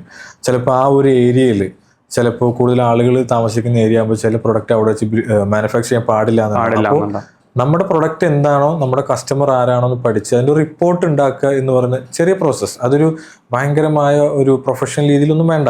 ഇത്രയേ ഉള്ളൂ. ജസ്റ്റ് എന്താണ് നമ്മുടെ പ്രൊഡക്റ്റ്, നമ്മൾ എങ്ങനെയാണ് അതിൻ്റെ മാർക്കറ്റ്, എത്രയാണ് ഒരു ദിവസം പ്രൊഡക്ഷൻ ചെയ്യാൻ ഉദ്ദേശിക്കുന്നത്, ഇങ്ങനെ വളരെ ബേസിക് ആയിട്ട് നമ്മൾ തന്നെ ഉള്ളിൽ ചിന്തിക്കുന്ന കുറച്ച് കാര്യങ്ങളുണ്ടല്ലോ, ഇതൊന്ന് എഴുതി വെക്കുക. അത് എഴുതി വെക്കുമ്പോൾ ഒരു ക്ലാരിറ്റി വരും, റെക്കോർഡിങ്ങിലാവും, ഡോക്യുമെന്റ് ഉണ്ടാവും, അത് വെച്ച് മുന്നോട്ട് പോകാൻ. എനിക്ക് മനസ്സിലായി. കാരണം സോഫ്റ്റ്വെയർ പ്രൊഡക്റ്റിന് പോലെ ഇതങ്ങനെ ജനറലൈസ് ചെയ്യാൻ പറ്റില്ല. കാരണം കുറെ കാര്യങ്ങളുണ്ട്. കംപ്ലയൻസസ് എനിക്ക് തോന്നുന്നു ഭയങ്കര ഇമ്പോർട്ടൻ്റ് ആണെന്ന് തോന്നുന്നു. അതല്ലെങ്കിൽ ഇപ്പം അതിന്റെ ഇഷ്യൂസ് വന്നു കഴിഞ്ഞാൽ പ്രോബ്ലംസ് ഉണ്ടാവും. അപ്പോൾ കംപ്ലയൻസസ് നമ്മൾ പറഞ്ഞു, നമ്മൾ മാനുഫാക്ചറിങ് പറഞ്ഞു. ഇനി അടുത്തൊരു സാധനം, പ്രൊഡക്റ്റിന്റെ കയ്യിലുണ്ട്, എല്ലാം ഓക്കെയാണ്, ഇത് ഡിസ്ട്രിബ്യൂട്ട് ചെയ്യണം. എനിക്ക് ഡിസ്ട്രിബ്യൂഷൻ എന്ന് പറഞ്ഞാൽ എനിക്ക് തോന്നുന്നു ഇപ്പോഴും ഒരു മേജർ സെയിൽ നടക്കുന്നത് ഓഫ്ലൈൻ ആയിരിക്കും. ഓക്കെ, അപ്പം ഓൺലൈൻ ഡിസ്ട്രിബ്യൂഷൻസ് കുറേ ആൾക്കാർ ഇപ്പോൾ ഇ-കൊമേഴ്സ് നമുക്ക് ഡിസ്ട്രിബ്യൂട്ട് ചെയ്യാം, അല്ലെങ്കിൽ D2C ബ്രാൻഡ് നമ്മുടെ സ്വന്തമായിട്ട് ഇ-കൊമേഴ്സ് വെബ്സൈറ്റ് ഉണ്ടാക്കാം, അല്ലെങ്കിൽ നമുക്കൊരു സെപ്റ്റോ പോലത്തെ പ്ലാറ്റ്ഫോംസിലൊക്കെ ലിസ്റ്റ് ചെയ്യാം. അതൊക്കെ ഒരു ഓപ്ഷൻസ് ഉണ്ട്. ബട്ട് സ്റ്റിൽ ഈ ഓഫ്ലൈൻ ഡിസ്ട്രിബ്യൂഷൻ അതെങ്ങനെ നമ്മൾ ക്രാക്ക് ചെയ്യും? എനിക്കൊരു ഡിസ്ട്രിബ്യൂട്ടർ വേണം. ഞാനിപ്പോൾ ലെറ്റ്സ് കൊച്ചിയിലാണ് നിൽക്കുന്നത്, കൊച്ചിയിൽ എനിക്ക് പ്രൊഡക്റ്റാണ്. കാസർഗോഡുള്ള ഒരാൾക്ക് എൻ്റെ പ്രൊഡക്റ്റ് അവിടുത്തെ ഷെൽഫിൽ ഞാൻ എങ്ങനെ എത്തിക്കും? യെസ്, അതായത് നമുക്ക് നമ്മുടെ പ്രൊഡക്റ്റിനെ നേരത്തെ ഞാൻ പറഞ്ഞ രീതിയിൽ ഡോക്യുമെൻ്റ് ചെയ്തിട്ടുണ്ടെങ്കിൽ ഇത് ആരാണ് നമ്മുടെ കസ്റ്റമർ എന്നും, ഏതൊരു പ്രൈസ് റേഞ്ച് ആണെന്നും, ഏത് സെക്ഷനിലാണ് ഇത് വരിക, ഇപ്പോൾ ഒരു പ്രീമിയം പ്രൊഡക്റ്റ് ആണോ അല്ലെങ്കിൽ ഒരു നോർമൽ ഡെയിലി യൂസ് ചെയ്യുന്ന പ്രൊഡക്റ്റ് ആണോ, ഇത് നമ്മൾ ഓൾറെഡി ഡിഫൈൻഡ് ആയിരിക്കും അല്ലേ. അതിൽ ആ പ്രൊഡക്റ്റിൻ്റെ സിമിലർ കാറ്റഗറി വരുന്ന പ്രൊഡക്റ്റുകൾ ഉണ്ടോ എന്ന് നോക്കുക. ഒരു ഉദാഹരണത്തിന് നമ്മൾ നേരെ സൂപ്പർ മാർക്കറ്റിലേക്ക് പോവുക. ആ സൂപ്പർ മാർക്കറ്റിൽ എൻ്റെ പ്രൊഡക്റ്റ് ഒരു പ്രീമിയം പ്രൊഡക്റ്റ് ആണെന്നുണ്ടെങ്കിൽ ആ പ്രീമിയം വേറെ എന്തൊക്കെ പ്രൊഡക്റ്റ് ഉണ്ട്, ഈ സെയിം കാറ്റഗറിയിൽ തന്നെ ആവണമെന്നില്ല, ഫുഡ് തന്നെ ആവണമെന്നില്ല, മേ ബി വേറെ എന്തെങ്കിലും ആയിരിക്കാം. സെയിം കാറ്റഗറി ഉണ്ടെങ്കിൽ ഒന്നുകൂടി നല്ലത്. ഫോർ എക്സാമ്പിൾ ഞാൻ അച്ചാറാണ് ചെയ്യുന്നതെന്ന് വിചാരിക്കാം. ഓക്കെ, സെയിം അച്ചാർ എൻ്റെ ഒരു പ്രൈസ് പോയിന്റിലുള്ള ഡിഫറെൻറ്റ് അച്ചാറുകൾ ഡെലിവറി ചെയ്യുന്ന പ്രൊഡക്ട്സ് നോക്കുക സൂപ്പർ മാർക്കറ്റിൽ പോയിട്ട്. യെസ്, അങ്ങനത്തെ പിക്കുകൾ നോക്കുക. എന്നിട്ട് അത് നോക്കിയിട്ട് ഈ സൂപ്പർ മാർക്കറ്റോട് സംസാരിച്ച് നോക്കുക, ഇത് ആരവർ ഡിസ്ട്രിബ്യൂട്ട് ചെയ്യുന്നത്, ഓക്കെ, അവരുടെ ഡീറ്റെയിൽസ് തരും എന്നുള്ളത്. ഇത് ഒരു വഴി. ഇങ്ങനെ നമ്മൾ മൾട്ടിപ്പിൾ സ്ഥലത്ത് പോകുമ്പോൾ നമുക്ക് ഇവരുടെ ഡീറ്റെയിൽസ് കിട്ടും. നമ്മൾ ഉദ്ദേശിക്കുന്ന മാർക്കറ്റിലാണ് നമ്മൾ ഈ രീതിയിൽ പോയി നോക്കേണ്ടത്. അപ്പോൾ അവിടെ ആരാണ് ചെയ്യുന്നത് എന്നുള്ളത് കിട്ടും. ഇവരെ നമുക്ക് ഡയറക്റ്റ് അപ്രോച്ച് ചെയ്യാൻ പറ്റും. അല്ലാന്നുണ്ടെങ്കിൽ എഗെയിൻ ഈ പറയുന്ന ഗൂഗിളിലും ബാക്കിയുള്ള സ്ഥലങ്ങളിലൊക്കെ നമ്മൾ നോക്കി കണ്ടെത്തണം. ഞാൻ ആദ്യത്തെ അപ്രോച്ച് പറയാൻ കാരണം അത് ഓൾറെഡി അവിടെ പ്രൂവ്ഡ് ആളുകളാണ് അല്ലേ. കാരണം അവർക്ക് ഓൾറെഡി ചിലപ്പോൾ ആ ഒരു ഒറ്റ ആളോട് സംസാരിച്ച അയാൾ ചിലപ്പോൾ ആ റൂട്ടിലുള്ള ഒരു 100 സൂപ്പർ മാർക്കറ്റിൽ ചിലപ്പോൾ അയാൾ ഡിസ്ട്രിബ്യൂട്ട് ചെയ്യുന്നുണ്ടാവും. യെസ്, അപ്പോൾ അതൊരു ആക്ച്വലി നല്ലൊരു സ്ട്രാറ്റജിയാണ്. കാരണം ഒരു സൂപ്പർ മാർക്കറ്റിലോട്ട് നമുക്ക് കയറി ചെല്ലാനോ അവിടെ സംസാരിക്കാനോ നമുക്കൊരു ബ്ലോക്കർ ഇല്ല. ആരാണ് അവിടെ ഡിസ്ട്രിബ്യൂട്ട് ചെയ്യുന്നത് ചോദിച്ചാൽ അവരുടെ നമ്പർ തരാനോ അവർക്കും ബ്ലോക്കർ ഇല്ല. നമുക്കൊരു പ്രശ്നവും അവിടെ ഇല്ല. അത് ആക്ച്വലി റൈറ്റ് സ്ട്രാറ്റജിയാണ്. കാരണം നമ്മൾ ഗൂഗിളിൽ ഇങ്ങനെ കണ്ടുപിടിക്കുമ്പോൾ ഗൂഗിളും ഒരു ഓപ്ഷൻ തന്നെ ആയിരിക്കും, പക്ഷേ ജനറലി എല്ലാവരും ചെയ്ത് നോക്കുന്ന ഒരു ഓപ്ഷനാണ്. പക്ഷെ അത് കഴിഞ്ഞിട്ട് നമ്മൾ അവരുടെ ക്രെഡിബിലിറ്റി നോക്കണം, എന്താണ് എങ്ങനെയാണ്, ഇങ്ങനെ ഒരുപാട് പ്രോസസ്സ് ഉണ്ടല്ലോ. എല്ലാവരും ചെയ്യുന്ന നോർമൽ പ്രോസസ്സ് അതേപോലെ ചെയ്ത് നോക്കുക. അല്ലാന്നുണ്ടെങ്കിൽ ഇതും കൂടി ട്രൈ ചെയ്ത് നോക്കാൻ പറ്റുന്ന ഒരു പ്രോസസ്സ്. ഓക്കെ, അപ്പോൾ എനിക്ക് ഡിസ്ട്രിബ്യൂട്ടേഴ്സിൻ്റെ കേസിൽ ഓക്കെ, അപ്പോൾ ഈ ഡിസ്ട്രിബ്യൂട്ടേഴ്സിനെ എനിക്കറിയില്ല അവരെങ്ങനെ ഡീൽ ചെയ്യേണ്ടതെന്ന് എനിക്കറിയില്ല. ഐ ഹാവ് എ പ്രൊഡക്റ്റ്, എനിക്ക് ഇത്ര കോസ്റ്റ് ഉണ്ട്, I'm expecting this much margin. So how do they do it? Like അവർ എൻ്റെ പ്രൊഡക്റ്റ് മൊത്തമായിട്ട് വാങ്ങുകയാണോ ചെയ്യുക? I mean in the sense ഹോൾസെയിലായിട്ട് വാങ്ങിയിട്ട് അവർ ഡിസ്ട്രിബ്യൂട്ട് ചെയ്യുകയാണോ ചെയ്യുക? യൂഷ്വലി എങ്ങനെ ഇൻഡസ്ട്രിയിൽ ഇത് സംഭവിക്കുന്നത്? ഒരു ജനറലി 3 രീതികളുണ്ട്. അതിന് മുൻപ് നമ്മൾ മനസ്സിലാക്കേണ്ടത് നമ്മുടെ പ്രൊഡക്റ്റിൻ്റെ വാല്യൂ നമ്മൾ ഫിക്സ് ചെയ്തോളണം. ഓക്കെ, അത് ആ ഒരു വാല്യൂ ഫിക്സ് ചെയ്തിട്ടുണ്ടെങ്കിൽ ആ വാല്യൂ വെച്ചിട്ടായിരിക്കണം മുന്നോട്ട് പോകേണ്ടത്. ഉദാഹരണത്തിന് നമ്മളുടെ പ്രൊഡക്റ്റിന് ഇത്ര രൂപയുടെ MRP. ഓക്കെ, ഈ MRPയിൽ കമ്പനിയുടെ പ്രോഫിറ്റ് ഇത്രയാണ്, GP ഇത്രയാണ്, അതുപോലെ തന്നെ നെറ്റ് പ്രോഫിറ്റ് ഇത്രയാണ്. അത് കൂടാതെ ഡിസ്ട്രിബ്യൂട്ടേഷൻ, മാർക്കറ്റിംഗ്, ഇതിനെല്ലാത്തിനും വേണ്ടിയിട്ട് ഞാൻ ഇത്ര രൂപ മാറ്റി വെച്ചിട്ടുണ്ട്. ഇങ്ങനെ ഒരു പ്രൈസിങ് എന്ന് പറയുന്നത് നമ്മൾ ആദ്യം പ്ലാൻ ചെയ്യണം. യെസ്, അതൊരു വലിയ ഒരു ഏരിയയാണ്.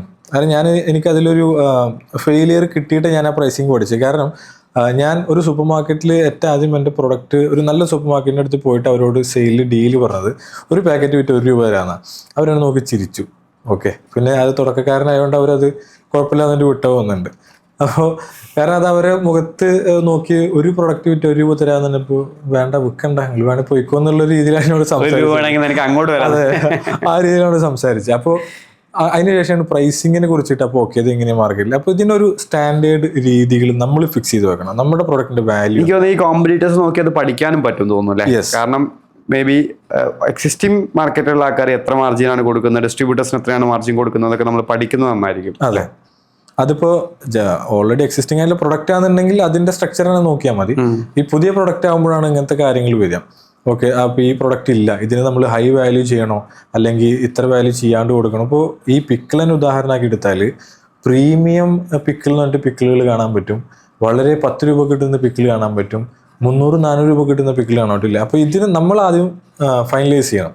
ഇത് ഏതാണ് എൻ്റെ പ്രൈസ് റേഞ്ച്, ഏതാണ് എൻ്റെ കസ്റ്റമർ, എങ്ങനെയാണ് വാല്യൂ ചെയ്യേണ്ടതെന്നുള്ളത്. അതിലൊരു സർട്ടൺ പെർസെൻറ്റേജ് മാർക്കറ്റിങ്ങിന് മാറ്റി വെച്ചിട്ടുണ്ടാവും, സർട്ടൺ പെർസെൻറ്റേജ് ഡിസ്ട്രിബ്യൂഷൻ മാറ്റി വെച്ചിട്ടുണ്ടാവും. ജനറലി ഒരു 30%, 35% ഒക്കെയാണ് ഈ ഡിസ്ട്രിബ്യൂഷനും അങ്ങനത്തെ കാര്യങ്ങൾക്കൊക്കെ ആയിട്ട് മാറ്റി വെക്കാറുള്ളത്. അറൗണ്ട് ആ ഒരു പെർസെൻറ്റേജ് ആണ്. ആ ഒരു മൈൻഡിൽ വെക്കുക. Again depends on the product, account കൊണ്ടൊക്കെ മാറാൻ കിട്ടും. അപ്പോൾ കസ്റ്റമറുടെ പ്രൈസിംഗിൽ നമ്മൾ അതും കൂടി കാണണം അല്ലെ? കസ്റ്റമർക്ക് കൊടുക്കുന്ന പ്രൈസിൽ അതും കൂടി മാർക്കപ്പെട്ടിട്ട് കൊടുക്കണം. യെസ്, MRPയിൽ ഇതെല്ലാം വരുന്നത്, ഇതെല്ലാം ആഡ് ആയിട്ടുള്ളൊരു എമൗണ്ട് ആയിരിക്കണം MRP. അതിന് മുകളിലേക്ക് നമുക്ക് വിൽക്കാൻ കഴിയില്ലല്ലോ. ഇത് കഴിഞ്ഞ് ഡിസ്ട്രിബ്യൂട്ടേഴ്സിന് അടുത്ത് പോകുമ്പോൾ അവിടെ ഞാൻ നേരത്തെ പറഞ്ഞാൽ 3 മെത്തേഡ് ഉണ്ട്. ഒന്നെങ്കിൽ നമ്മളൊരു വലിയൊരു ഇൻവെന്ററി പ്രൊഡക്ഷൻ ചെയ്തിട്ട് അവരുടെ വെയർ ഹൗസിലേക്ക് കൊണ്ടുവച്ചിട്ട് അവിടുന്ന് ഡിസ്ട്രിബ്യൂട്ട് ചെയ്യുന്ന പോകുന്ന ഒരു സിസ്റ്റം ഉണ്ട്. അത് ഇനീഷ്യൽ സ്റ്റേജിൽ നമ്മൾ എടുക്കുന്ന അഡ്വൈസബിൾ അല്ല. അതിന് സെക്കൻഡ് സിസ്റ്റം എന്ന് പറയുന്നത് ഈ സെയിം സിസ്റ്റം വലിയൊരു ഇൻവെന്ററി നമ്മുടെ ഗോഡൗണിൽ, കമ്പനിയുടെ ഗോഡൗണിൽ വെച്ചിട്ട് അവിടുന്ന് ഇവർ വന്ന് പിക്ക് ചെയ്ത് പോകുന്ന സിസ്റ്റം ഉണ്ട്. ഇതല്ലാതെ നമുക്ക് ഇനീഷ്യലി ട്രൈ ചെയ്യാൻ പറ്റുന്ന, ചെയ്യേണ്ടതും സ്റ്റാർട്ട് ചെയ്യേണ്ടതും പറ്റിയ രീതി എന്ന് പറയുന്നത് ഈ ഡിസ്ട്രിബ്യൂട്ടേഴ്സിനായിട്ട് ഡീല് വെച്ചതിന് ശേഷം അവർ ഓർഡർ എടുത്തിട്ട് വരും. ഓക്കെ, ആ ഒരു ടൈം ഗ്യാപ്പ് ഉണ്ടാവും. ഒരു ഓർഡർ എടുത്ത് കഴിഞ്ഞിട്ടുണ്ടെങ്കിൽ എത്ര ദിവസത്തിനുള്ളിൽ മാനുഫാക്ചർ ചെയ്ത് കൊടുക്കാൻ പറ്റുന്ന ഒരു ടൈം ഗ്യാപ്പ് ഫിക്സ് ചെയ്യുക. ആ ടൈം ഗ്യാപ്പിൽ ഇത് മാനുഫാക്ചർ ചെയ്ത് കൊടുക്കുക. ഇതായിരിക്കും യെസ്, ഈ ഇൻവെന്ററിയിലുള്ള ഒരു വേസ്റ്റേജും കാര്യങ്ങളൊക്കെ കുറക്കാനും ഒരു വലിയ ബേണിംഗ് റേറ്റ് കുറക്കാനും പറ്റുന്നു. എനിക്ക് തോന്നുന്നു തുടക്കത്തിൽ ചെറിയ പ്രൊഡക്ട്സോ അല്ലെങ്കിൽ ചെറിയ കമ്പനിയൊക്കെ ആണെങ്കിലും ഡിസ്ട്രിബ്യൂട്ടേഴ്സ് ഇതിനായിരിക്കും കൂടുതൽ പ്രിഫറും ചെയ്യാം. തീർച്ചയായിട്ടും നമ്മളാ എഫേർട്ട് എടുക്കണം എന്നുള്ള സാധനം. അതെ അതെ അതെ, അങ്ങനെ തന്നെ ചെയ്യാം. ഓക്കെ, അപ്പം ഞാൻ ഒരു പ്രൊഡക്റ്റ് മാനുഫാക്ചർ ചെയ്തു, അതിൻ്റെ കംപ്ലയൻസസ് ചെയ്തു, ഞാൻ ഡിസ്ട്രിബ്യൂട്ടേഴ്സിനെ കണ്ടു. പിന്നെ നെക്സ്റ്റ് മാർക്കറ്റിംഗ് ആൻഡ് പാർട്ട്ണർഷിപ്സിൻ്റെ കേസാണ് പറയുന്നത്. അപ്പോൾ ഓൾറെഡി ID പോലുള്ള വലിയൊരു കമ്പനിയായിട്ട് അനസ് ഓൾറെഡി പാർട്ട്നർഡ് ആയിട്ടുണ്ടായിരുന്നു. അപ്പോൾ ആ ഒരു പാർട്ട്ണർഷിപ്സിലോട്ട് അതേപോലുള്ള കാര്യങ്ങളിലോട്ട് നമുക്കൊരു എത്താൻ എങ്ങനെ എത്തും, അല്ലെങ്കിൽ അതൊരു മാർക്കറ്റിങ്ങിൻ്റെ ഭാഗമാണ്. കാരണം ആ പാർട്ട്ണർഷിപ്പോട് കൂടി നമ്മുടെ പ്രൊഡക്റ്റ് വലിയൊരു മാർക്കറ്റിലോട്ട് അവർക്ക് ഡിസ്ട്രിബ്യൂട്ട് ചെയ്യാൻ പറ്റും. അപ്പം നമുക്ക് ആസ് എ പുതിയ ബ്രാൻഡ് ഞാനിപ്പോൾ ഇന്ന് തുടങ്ങാമെന്ന് വിചാരിക്കുക. ഇന്ന് ഞാൻ തുടങ്ങുന്ന ആൾക്കാർക്ക് എന്തായിരിക്കും അതിൻ്റെ ഒരു റൈറ്റ് അപ്രോച്ച്? അങ്ങനെ ഒരാളായിട്ട്, അല്ലെങ്കിൽ എനിക്ക് നാളെ വേറൊരു ബ്രാൻഡ്, ഒരു വലിയൊരു ബ്രാൻഡുമായിട്ട് എനിക്ക് പാർട്ട്ണർഷിപ്പ് കിട്ടുന്നു, അല്ലെങ്കിൽ വേറൊരു സിസ്റ്റം, അല്ലെങ്കിൽ കൊളാബറേഷൻ, അല്ലെങ്കിൽ കോ പാക്കിംഗ്, വാട്ട് എവർ തിങ്സ്, ഇത് ഹാപ്പൻ ചെയ്യാൻ ഞാൻ എന്ത് ചെയ്താൽ നന്നായിരിക്കും എന്നാണ് അനസിൻ്റെ ഒപ്പീനിയൻ? ഒറ്റ വാക്കിൽ പറഞ്ഞാൽ കമ്മ്യൂണിക്കേഷൻ നെറ്റ്വർക്കിംഗ് ആണ്. അത് എങ്ങനെ ചെയ്യണം, ഏത് രീതിയിൽ, ഏത് സ്ട്രാറ്റജി എന്നുള്ളത് നമുക്ക് ഫിക്സ് ചെയ്യാം. നമ്മുടെ പ്രൊഡക്റ്റും നമ്മുടെ ഐഡിയാസും നമ്മളുടെ എക്സ്പോഷർ എങ്ങനെയൊക്കെ വെച്ചിട്ട് ചെയ്യാൻ പറ്റുക. അതായത് എൻ്റെ കയ്യിൽ ഇങ്ങനെ പ്രൊഡക്റ്റ് ഉണ്ട് എന്നുള്ളത് ആളുകൾ അറിയണം. ഓക്കെ, അതറിയാൻ എനിക്ക് വേണമെങ്കിൽ പല രീതിയിൽ മാർക്കറ്റ് ചെയ്യാം. ഇപ്പോൾ വ്ളോഗ് ചെയ്യാം, അല്ലെങ്കിൽ സോഷ്യൽ മീഡിയ, ഇപ്പോൾ പല ബ്രാൻഡുകളും ചെയ്യുന്ന പോലെ ഡോക്യുമെന്റ് ചെയ്ത് തുടങ്ങാൻ പറ്റും. ബിൽഡ് ഇൻ പബ്ലിക് എന്നുള്ള സ്ട്രാറ്റജി ആ രീതിയിൽ ചെയ്യാൻ പറ്റും. ഇതല്ലാന്നുണ്ടെങ്കിൽ നമ്മൾ ഏതെങ്കിലും ഒരു കമ്പനീനെ സ്പെസിഫൈ ആയിട്ട് എനിക്ക് ഇവരായിട്ട് കൊളാബറേറ്റ് ചെയ്യണം എന്നുണ്ടെങ്കിൽ അവരെ കുറിച്ച് ആദ്യം പഠിക്കുക. അവർക്ക് എന്താ വേണ്ടത്, അവർക്ക് എൻ്റെ കയ്യിലുള്ള എന്തെങ്കിലും കാര്യങ്ങൾ യൂസ് ചെയ്യാൻ പറ്റുമോ എന്ന് നോക്കിയിട്ട് അവരായിട്ട് ഡിസ്കസ് ചെയ്യാം. ജനറൽ വേ ആണ്. ഏതാണെങ്കിലും ആദ്യം ഈ കമ്മ്യൂണിക്കേഷൻ നടക്കണം. ഓക്കെ, ഇങ്ങനെ എൻ്റെ കയ്യിൽ ഇങ്ങനെ പ്രൊഡക്റ്റ് ഉണ്ട്, അല്ലെങ്കിൽ ഇങ്ങനെ സർവീസ് എനിക്ക് ചെയ്യാൻ പറ്റില്ല, സോൾവ് ചെയ്യാൻ പറ്റും. ഈ കാര്യം ഇവരായിട്ട് കമ്മ്യൂണിക്കേറ്റ് ചെയ്യാനായിട്ടുള്ള എന്തെങ്കിലും ഒരു മെത്തേഡ് കണ്ടെത്തുക എന്നുള്ളതാണ്. അത് നേരത്തെ പറഞ്ഞ പോലെ ഏത് മെത്തേഡും ആയിരിക്കാം. നിങ്ങൾ ചിലപ്പോൾ ഒരു ദിവസം ഒരു ഫുൾ പേജിൽ നിങ്ങളുടെ ന്യൂസ് പേപ്പറിൽ വേണമെങ്കിൽ നിങ്ങൾക്ക് ആഡ് കൊടുത്തിട്ട് ഇതിൻ്റെ ആളുകളെ അറിയിക്കാം. ഓറൽസ് നിങ്ങൾക്ക് മെയിൽ ചെയ്ത് അറിയിക്കാം. വാട്ട് എവർ നമുക്ക് എന്താണോ ക്യാമ്പയിൻ പറ്റുന്നത് ക്യാമ്പയിൻ അതേപോലെ ചെയ്യാം. ഇത് കമ്മ്യൂണിക്കേറ്റ് ചെയ്യാം. ശരിക്കും തോന്നുന്നത് ആൾക്കാർ കുറെ അണ്ടർ റേറ്റ് ചെയ്യപ്പെടുന്ന ഒരു സാധനം എന്ന് പറഞ്ഞു കഴിഞ്ഞാൽ, ഞാനും ഇനീഷ്യൽ സ്റ്റേജിലൊക്കെ ആസ് എ ഫൗണ്ടർ ആയ സമയത്ത് ഞാനിങ്ങനെ പ്രൊഡക്റ്റ് ബിൽഡ് ചെയ്യും എന്നല്ലാതെ ഞാൻ പുറത്തിറങ്ങില്ലായിരുന്നു. അപ്പം ഫൗണ്ടർ എപ്പോഴും ആൾക്കാരോട് സംസാരിക്കണം, ഞാൻ ചെയ്യുന്ന കാര്യങ്ങൾ ആൾക്കാരെ അറിയിക്കണം. എസ്പെഷ്യലി ഇപ്പോൾ കേരളത്തിൻ്റെ സിനാരിയോയിലൊക്കെ കേരള ഗവൺമെൻറ് തന്നെ, അല്ലെങ്കിൽ കേരള സ്റ്റാർട്ടപ്പ് മിഷൻ തന്നെ പല ഇവൻറ്റുകളൊക്കെ നടത്തുന്നുണ്ട്. ഈ ഇവൻറ്റുകളിലൊക്കെ നമ്മൾ പോയി ആൾക്കാരോട് സംസാരിക്കുകയും, ഓഫ് കോഴ്സ് ഇപ്പോൾ മാനുഫാക്ചറിങ് ഇവൻറ്റുകളും ബാക്കി പല ഇവൻറ്റുകളുണ്ട്. ഇങ്ങനെയൊക്കെ ചെയ്ത് കഴിഞ്ഞാലേ നമുക്ക് എക്സ്പോഷർ ഉണ്ടാവുള്ളൂ, നമ്മളിത് ചെയ്യുന്നുണ്ടെന്ന് ആൾക്കാർ അറിയുള്ളൂ. ഓക്കെ, അതിൻ്റെ കൂടെ നമുക്ക് പറ്റുകയാണെങ്കിൽ കണ്ടന്റും ക്രിയേറ്റ് ചെയ്യാം. നേരത്തെ പറഞ്ഞ പോലെ നമ്മൾ മുളക് പൊട്ടി എന്ന് പറഞ്ഞ ബ്രാൻഡ് ഉണ്ട്. ഞാൻ വേറെ ഒരു ബ്രാൻഡ് ഇപ്പോൾ റീസെൻ്റ്ലി ഒരു തലശ്ശേരിയാണെന്ന് തോന്നുന്നു, തലശ്ശേരി ഹോസ്പിറ്റലാണ് അവർ ഒരു പുതിയ ഹോസ്പിറ്റൽ സ്റ്റാർട്ട് ചെയ്യാണ്. ഹോസ്പിറ്റൽ സ്റ്റാർട്ട് ചെയ്യുന്നതിന്റെ സ്റ്റോറീസ് ആണ് അവർ പറയുന്നത്. ഞങ്ങൾ ബിൽഡിംഗ് കാണാൻ വേണ്ടി പോവാണ്, ഒരു ഡോക്ടറും പിന്നെ ഒരാളും കൂടി കൂടിയിട്ട്. അപ്പോൾ ഞാൻ ഡോക്ടറെ കണ്ടു, ഞാൻ ഇന്ന ബിൽഡിംഗ് കണ്ടു, ഈ ബിൽഡിങ്ങിൽ ഈ പ്രശ്നങ്ങളുണ്ട്, അതുണ്ട്, ഇതുണ്ട് എന്നൊക്കെ പറഞ്ഞു. പക്ഷെ ആ സ്റ്റോറി ആൾക്കാരെ കാണാൻ ഭയങ്കര താല്പര്യമുള്ളതാണ്. അപ്പം ആ ഒരു ഡയറക്ഷനിൽ ശരിക്കും ചിലപ്പോൾ ഇപ്പോഴത്തെ കാലഘട്ടത്തിൽ ഞാനാണ് പറഞ്ഞത് ഇന്ന് സ്റ്റാർട്ട് ചെയ്യുന്നതെന്ന് പറഞ്ഞു. ഇപ്പോൾ അനസായാലും ഞാനായാലും മേ ബി അനസ് എനിക്ക് തോന്നുന്നൊരു കോവിഡിന് മുന്നേ ഉള്ള സ്റ്റോറിയാണ് പറയുന്നത്. അപ്പം ഫ്രീ ആയിട്ട് മാർക്കറ്റിംഗ് ഡിസ്ട്രിബ്യൂഷൻ കിട്ടുന്ന ഒരു സാധനമാണ് എസ്പെഷ്യലി ഈ ഡോക്യുമെന്റേഷൻ ചെയ്യാന്ന് പറഞ്ഞു. ഞാനിപ്പോൾ ഇന്നലെ എനിക്കൊന്ന് കൊൽക്കത്തയിലുള്ള ഒരു ടീനേജ് ആയിട്ടുള്ള ഒരാളുടെ ഒരു 1 CR സെയില് അവിടുത്തെ ഒരു ചിപ്സ് പോലത്തെ ഒരു പ്രൊഡക്റ്റാണ്. അത് വിൽക്കുന്നതിന് 1 CR സെയിൽ അവർ ഫുൾ ഡോക്യുമെന്റ് ചെയ്തു എന്നൊക്കെ പറഞ്ഞിട്ടുള്ളത് കണ്ടു. ഓക്കെ, അപ്പൊ അതൊക്കെ ഭയങ്കര ഇൻട്രസ്റ്റിംഗ് ആയിട്ടുള്ള സാധനമാണ്.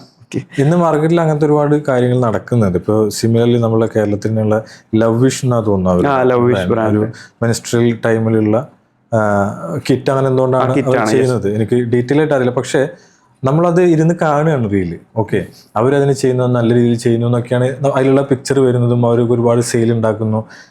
അപ്പോൾ ഇത് ഓരോ കാലഘട്ടത്തിലും മാർക്കറ്റിങ്ങിന്റെ മെത്തേഡും കാര്യങ്ങളൊക്കെ മാറും. ഇന്ന് മാറി വന്നിട്ടുള്ളതിൽ വളരെ സ്ട്രോങ് ആയിട്ടുള്ള ഒരു മെത്തേഡാണ് ഡോക്യുമെന്റേഷൻ. Day 1 തൊട്ടിട്ട് ഡോക്യുമെന്റ് ചെയ്യുക എന്ന് പറയുന്ന ഒരു കാര്യം. ഓക്കെ, ആൻഡ് സെക്കൻഡ് തിങ് ഈ സോഷ്യൽ മീഡിയ മാർക്കറ്റിംഗ്. ഇതിൽ പല കാര്യങ്ങളും നമുക്ക് ഡിപ്പെൻഡൻസി ഇല്ല ചെയ്യുക എന്നുള്ളതാണ് ഇമ്പോർട്ടൻസ്. ഇപ്പോൾ ഞാൻ തുടങ്ങിയ സമയത്ത് ഈ ഡോക്യുമെന്റേഷൻ ചെയ്യുന്ന കാര്യങ്ങൾ ചെയ്തിട്ടുണ്ടെങ്കിൽ ഇന്ന് എൻ്റെ പേജിൽ ഒരുപാട് കണ്ടന്റ് എടുക്കുന്നുണ്ടാവും അല്ലേ. അതിൽ പല കാര്യങ്ങളും നമുക്കൊരു പോഡ്കാസ്റ്റിൽ ഒരു ഇന്റർവ്യൂവിൽ വന്ന് പറയുന്നതിനൊക്കെ ഇപ്പോഴും നമ്മൾ സംസാരിച്ചതൊക്കെ ഒരു ഔട്ട്ലൈൻ മാത്രമാണ്. ഇതിലുണ്ടായ ചലഞ്ചുകൾ, കാര്യങ്ങൾ, ഇതിങ്ങനെ നമ്മൾ മറന്നുപോയ കാര്യങ്ങളും ഉണ്ടാവും. ഒരുപാടുണ്ടാവും, ചെറിയ കാര്യങ്ങളായിരിക്കും. പക്ഷെ നമ്മളതിൽ അത് എക്സ്പെരിമെന്റ് ചെയ്യുമ്പോൾ റിയൽ ടൈം എക്സ്പീരിയൻസ് ചെയ്യുമ്പോഴേ അത് ഫീൽ ചെയ്യുള്ളൂ. അതെ. അപ്പൊ അത് ബ്രാൻഡ് ബിൽഡ് ചെയ്യുമ്പോൾ അതൊരു ഒരു ട്രസ്റ്റ് ആണല്ലോ. അത് ആളുകളുടെ ഉള്ളിലേക്ക് കയറണം. ആ ഒരു വിശ്വാസം ഒക്കെ ബിൽഡ് ചെയ്യാൻ പറ്റുന്ന നല്ലൊരു മെത്തേഡാണ് ഈ ഡോക്യുമെന്റ് ചെയ്യാന്ന് പറയുന്നത്. അങ്ങനെ ഒരുപാട് ബ്രാൻഡ് ഇപ്പോൾ ചെയ്യുന്നുണ്ട്. സോ അപ്പൊ നമ്മളിപ്പോൾ ആക്ച്വലി ഒരു പ്രൊഡക്റ്റ് മാനുഫാക്ചർ ചെയ്യുന്ന കേസ് തൊട്ട് അതിന്റെ കംപ്ലയൻസ്, അതിന്റെ ഡിസ്ട്രിബ്യൂഷൻ, അതിന്റെ മാർക്കറ്റിംഗ്, പാർട്ട്ണർഷിപ്പ്, ഈ കാര്യങ്ങളെല്ലാം അനസിൻ്റെ ഒരു പെർസ്പെക്റ്റീവിൽ നിന്ന് നമ്മൾ കുറേ കാര്യങ്ങൾ ഡിസ്കസ് ചെയ്തു. എനിക്ക് തോന്നുന്നത് ഈ വീഡിയോ കണ്ട ഈ പോഡ്കാസ്റ്റ് കണ്ട നമ്മൾ ഓൾമോസ്റ്റ് 1 to 2 hours ഡിസ്കസ് ചെയ്ത ആൾക്കാർക്ക് അതിൽ നിന്ന് ഒരുപാട് ടേക്ക് അവേസ് ഉണ്ടെന്ന് ഞാൻ വിശ്വസിക്കുന്നുണ്ട്. അപ്പോൾ നിങ്ങൾക്കും ഇതേപോലത്തെ പ്രൊഡക്റ്റുകളൊക്കെ നിങ്ങൾ ചെയ്യുന്നുണ്ടെങ്കിൽ എനിക്കൊന്ന് അനസിനെയും കോൺടാക്ട് ചെയ്യാം. ഇൻസ്റ്റാഗ്രാമിൽ അനസിൻ്റെ ഡീറ്റെയിൽസ് ഒക്കെ ഞാൻ താഴെ കൊടുക്കാം. അപ്പോൾ നിങ്ങൾക്ക് എന്തെങ്കിലും ഹെൽപ്പുകൾ വേണമെങ്കിൽ പാക്കേജിങ്ങിൻ്റെ കേസിലോ കാര്യങ്ങളിലൊക്കെ കണക്ഷൻസ് വേണമെന്നുണ്ടെങ്കിലൊക്കെ അനസിൻ്റെ സമയത്ത് വിത്തിൻ അനസിൻ്റെ സമയപരിമിതികൾക്കുള്ളിൽ നിന്ന് ഹെൽപ്പ് ചെയ്യാൻ പറ്റുമെന്ന് വിശ്വസിക്കുന്നു. അപ്പോൾ കേരളത്തിൽ നിന്ന് ഒരുപാട് ഇതുപോലത്തെ പ്രൊഡക്റ്റുകളും സോഫ്റ്റ്വെയർ പ്രൊഡക്റ്റുകൾ മാത്രമല്ല ഇതുപോലത്തെ പ്രൊഡക്റ്റുകളും മാർക്കറ്റിലോട്ട് വരട്ടെ. ഇപ്പോൾ ലവ് വിഷനൊക്കെ പറ്റി പറഞ്ഞ പോലെ ഞാനത് ഒരു നല്ല രീതിയിൽ അവരെ ഫോളോ ചെയ്യുന്നതാണ്. അപ്പോൾ നല്ല അടിപൊളിയായിട്ട് കാര്യങ്ങൾ ചെയ്യാൻ ഒരു നല്ല പ്രൊഡക്റ്റാണത്. അതുകൂടാതെ അതിൻ്റെ എക്സിക്യൂഷൻ നല്ല അടിപൊളിയായിട്ട് ചെയ്തിട്ടുണ്ട്. അപ്പം ഇതിനൊക്കെ വേണ്ടിയിട്ട് നിങ്ങൾക്ക് എക്സിസ്റ്റിംഗ് ബ്രാൻഡുകളിൽ നിന്ന് ഇൻസ്പിറേഷൻസ് എടുക്കാൻ പറ്റും. ഓക്കെ, അതൊക്കെ വെച്ചിട്ട് നിങ്ങളുടെ പ്രൊഡക്റ്റ് നിങ്ങളുടെ ഐഡിയയിൽ എന്താണോ ഉള്ളത് അത് നല്ല രീതിയിൽ മാർക്കറ്റിൽ ഇറക്കാൻ പറ്റട്ടെ. സോ ഇത്ര സമയം നമ്മളുടെ കൂടെ നിന്ന് നമുക്ക് ഈ ഒരു ഹോൾ ബ്രാൻഡ് ജേണി, ഒരു ഫുഡ് പ്രൊഡക്റ്റ് മാർക്കറ്റിൽ ഇറക്കി അത് ഒരു കൈൻഡ് ഓഫ് എക്സിറ്റ് കിട്ടുന്ന ഒരു പോയിന്റ് വരെയുള്ള കാര്യങ്ങൾ ഫുൾ ഡിസ്കസ് ചെയ്തിട്ട് നമുക്ക് എല്ലാ കാര്യങ്ങളും അനസ് പറഞ്ഞു തന്നു. So I thank Anas for coming to this podcast and sharing all these thoughts, and once again I wish Anas all the best with his new venture. നമ്മൾ ഇനി സൂപ്പർ മാർക്കറ്റ്സിലൊക്കെ പോകുമ്പോൾ അനസിൻ്റെ ഒരാൾക്കോടെ പ്രൊഡക്റ്റ്, നമ്മുടെ സെൽഫ് ചെക്കൗട്ട് പ്രൊഡക്റ്റ്, ഞാൻ പലപ്പോഴും super മാർക്കറ്റിൽ പോകുമ്പോൾ ഈ peak ടൈമിലൊക്കെ പോകുമ്പോൾ ഞാൻ ഒരു 5 പ്രൊഡക്റ്റോ 4 പ്രൊഡക്റ്റൊക്കെ വാങ്ങിയിട്ട് ആ ഒരു ക്യൂവിൽ നിന്ന് 20 മിനിറ്റ് ഒക്കെ നിന്നത് ഞാൻ ആലോചിക്കുന്നുണ്ട്. അപ്പോൾ ഞാൻ ആലോചിക്കും ഇതിനൊരു പ്രൊഡക്റ്റ് ഇല്ലേ, ഒരു സൊല്യൂഷൻ ഇല്ലേ എന്നൊക്കെ വിചാരിക്കും. അപ്പോൾ ആ ഒരു പ്രോബ്ലം ആണ് അനസ് സോൾവ് ചെയ്യുന്നത്. സോ അതും ഈ ഫുഡ് മാനിയ സ്റ്റോറി പോലെ ഒരു സക്സസ്ഫുൾ സ്റ്റോറി ആയി മാറട്ടെ. അങ്ങനെ നമ്മൾ വേറൊരു പോഡ്കാസ്റ്റിൽ ആ കഥ ഇവിടെ ഇരുന്ന് ഡിസ്കസ് ചെയ്യുന്ന സിറ്റുവേഷൻ ഉണ്ടാകട്ടെ എന്ന് ഞാൻ ആഗ്രഹിക്കുന്നു. So Anas, once again, thank you for coming to the podcast. Nice talking to you, and thank you for having me. Okay.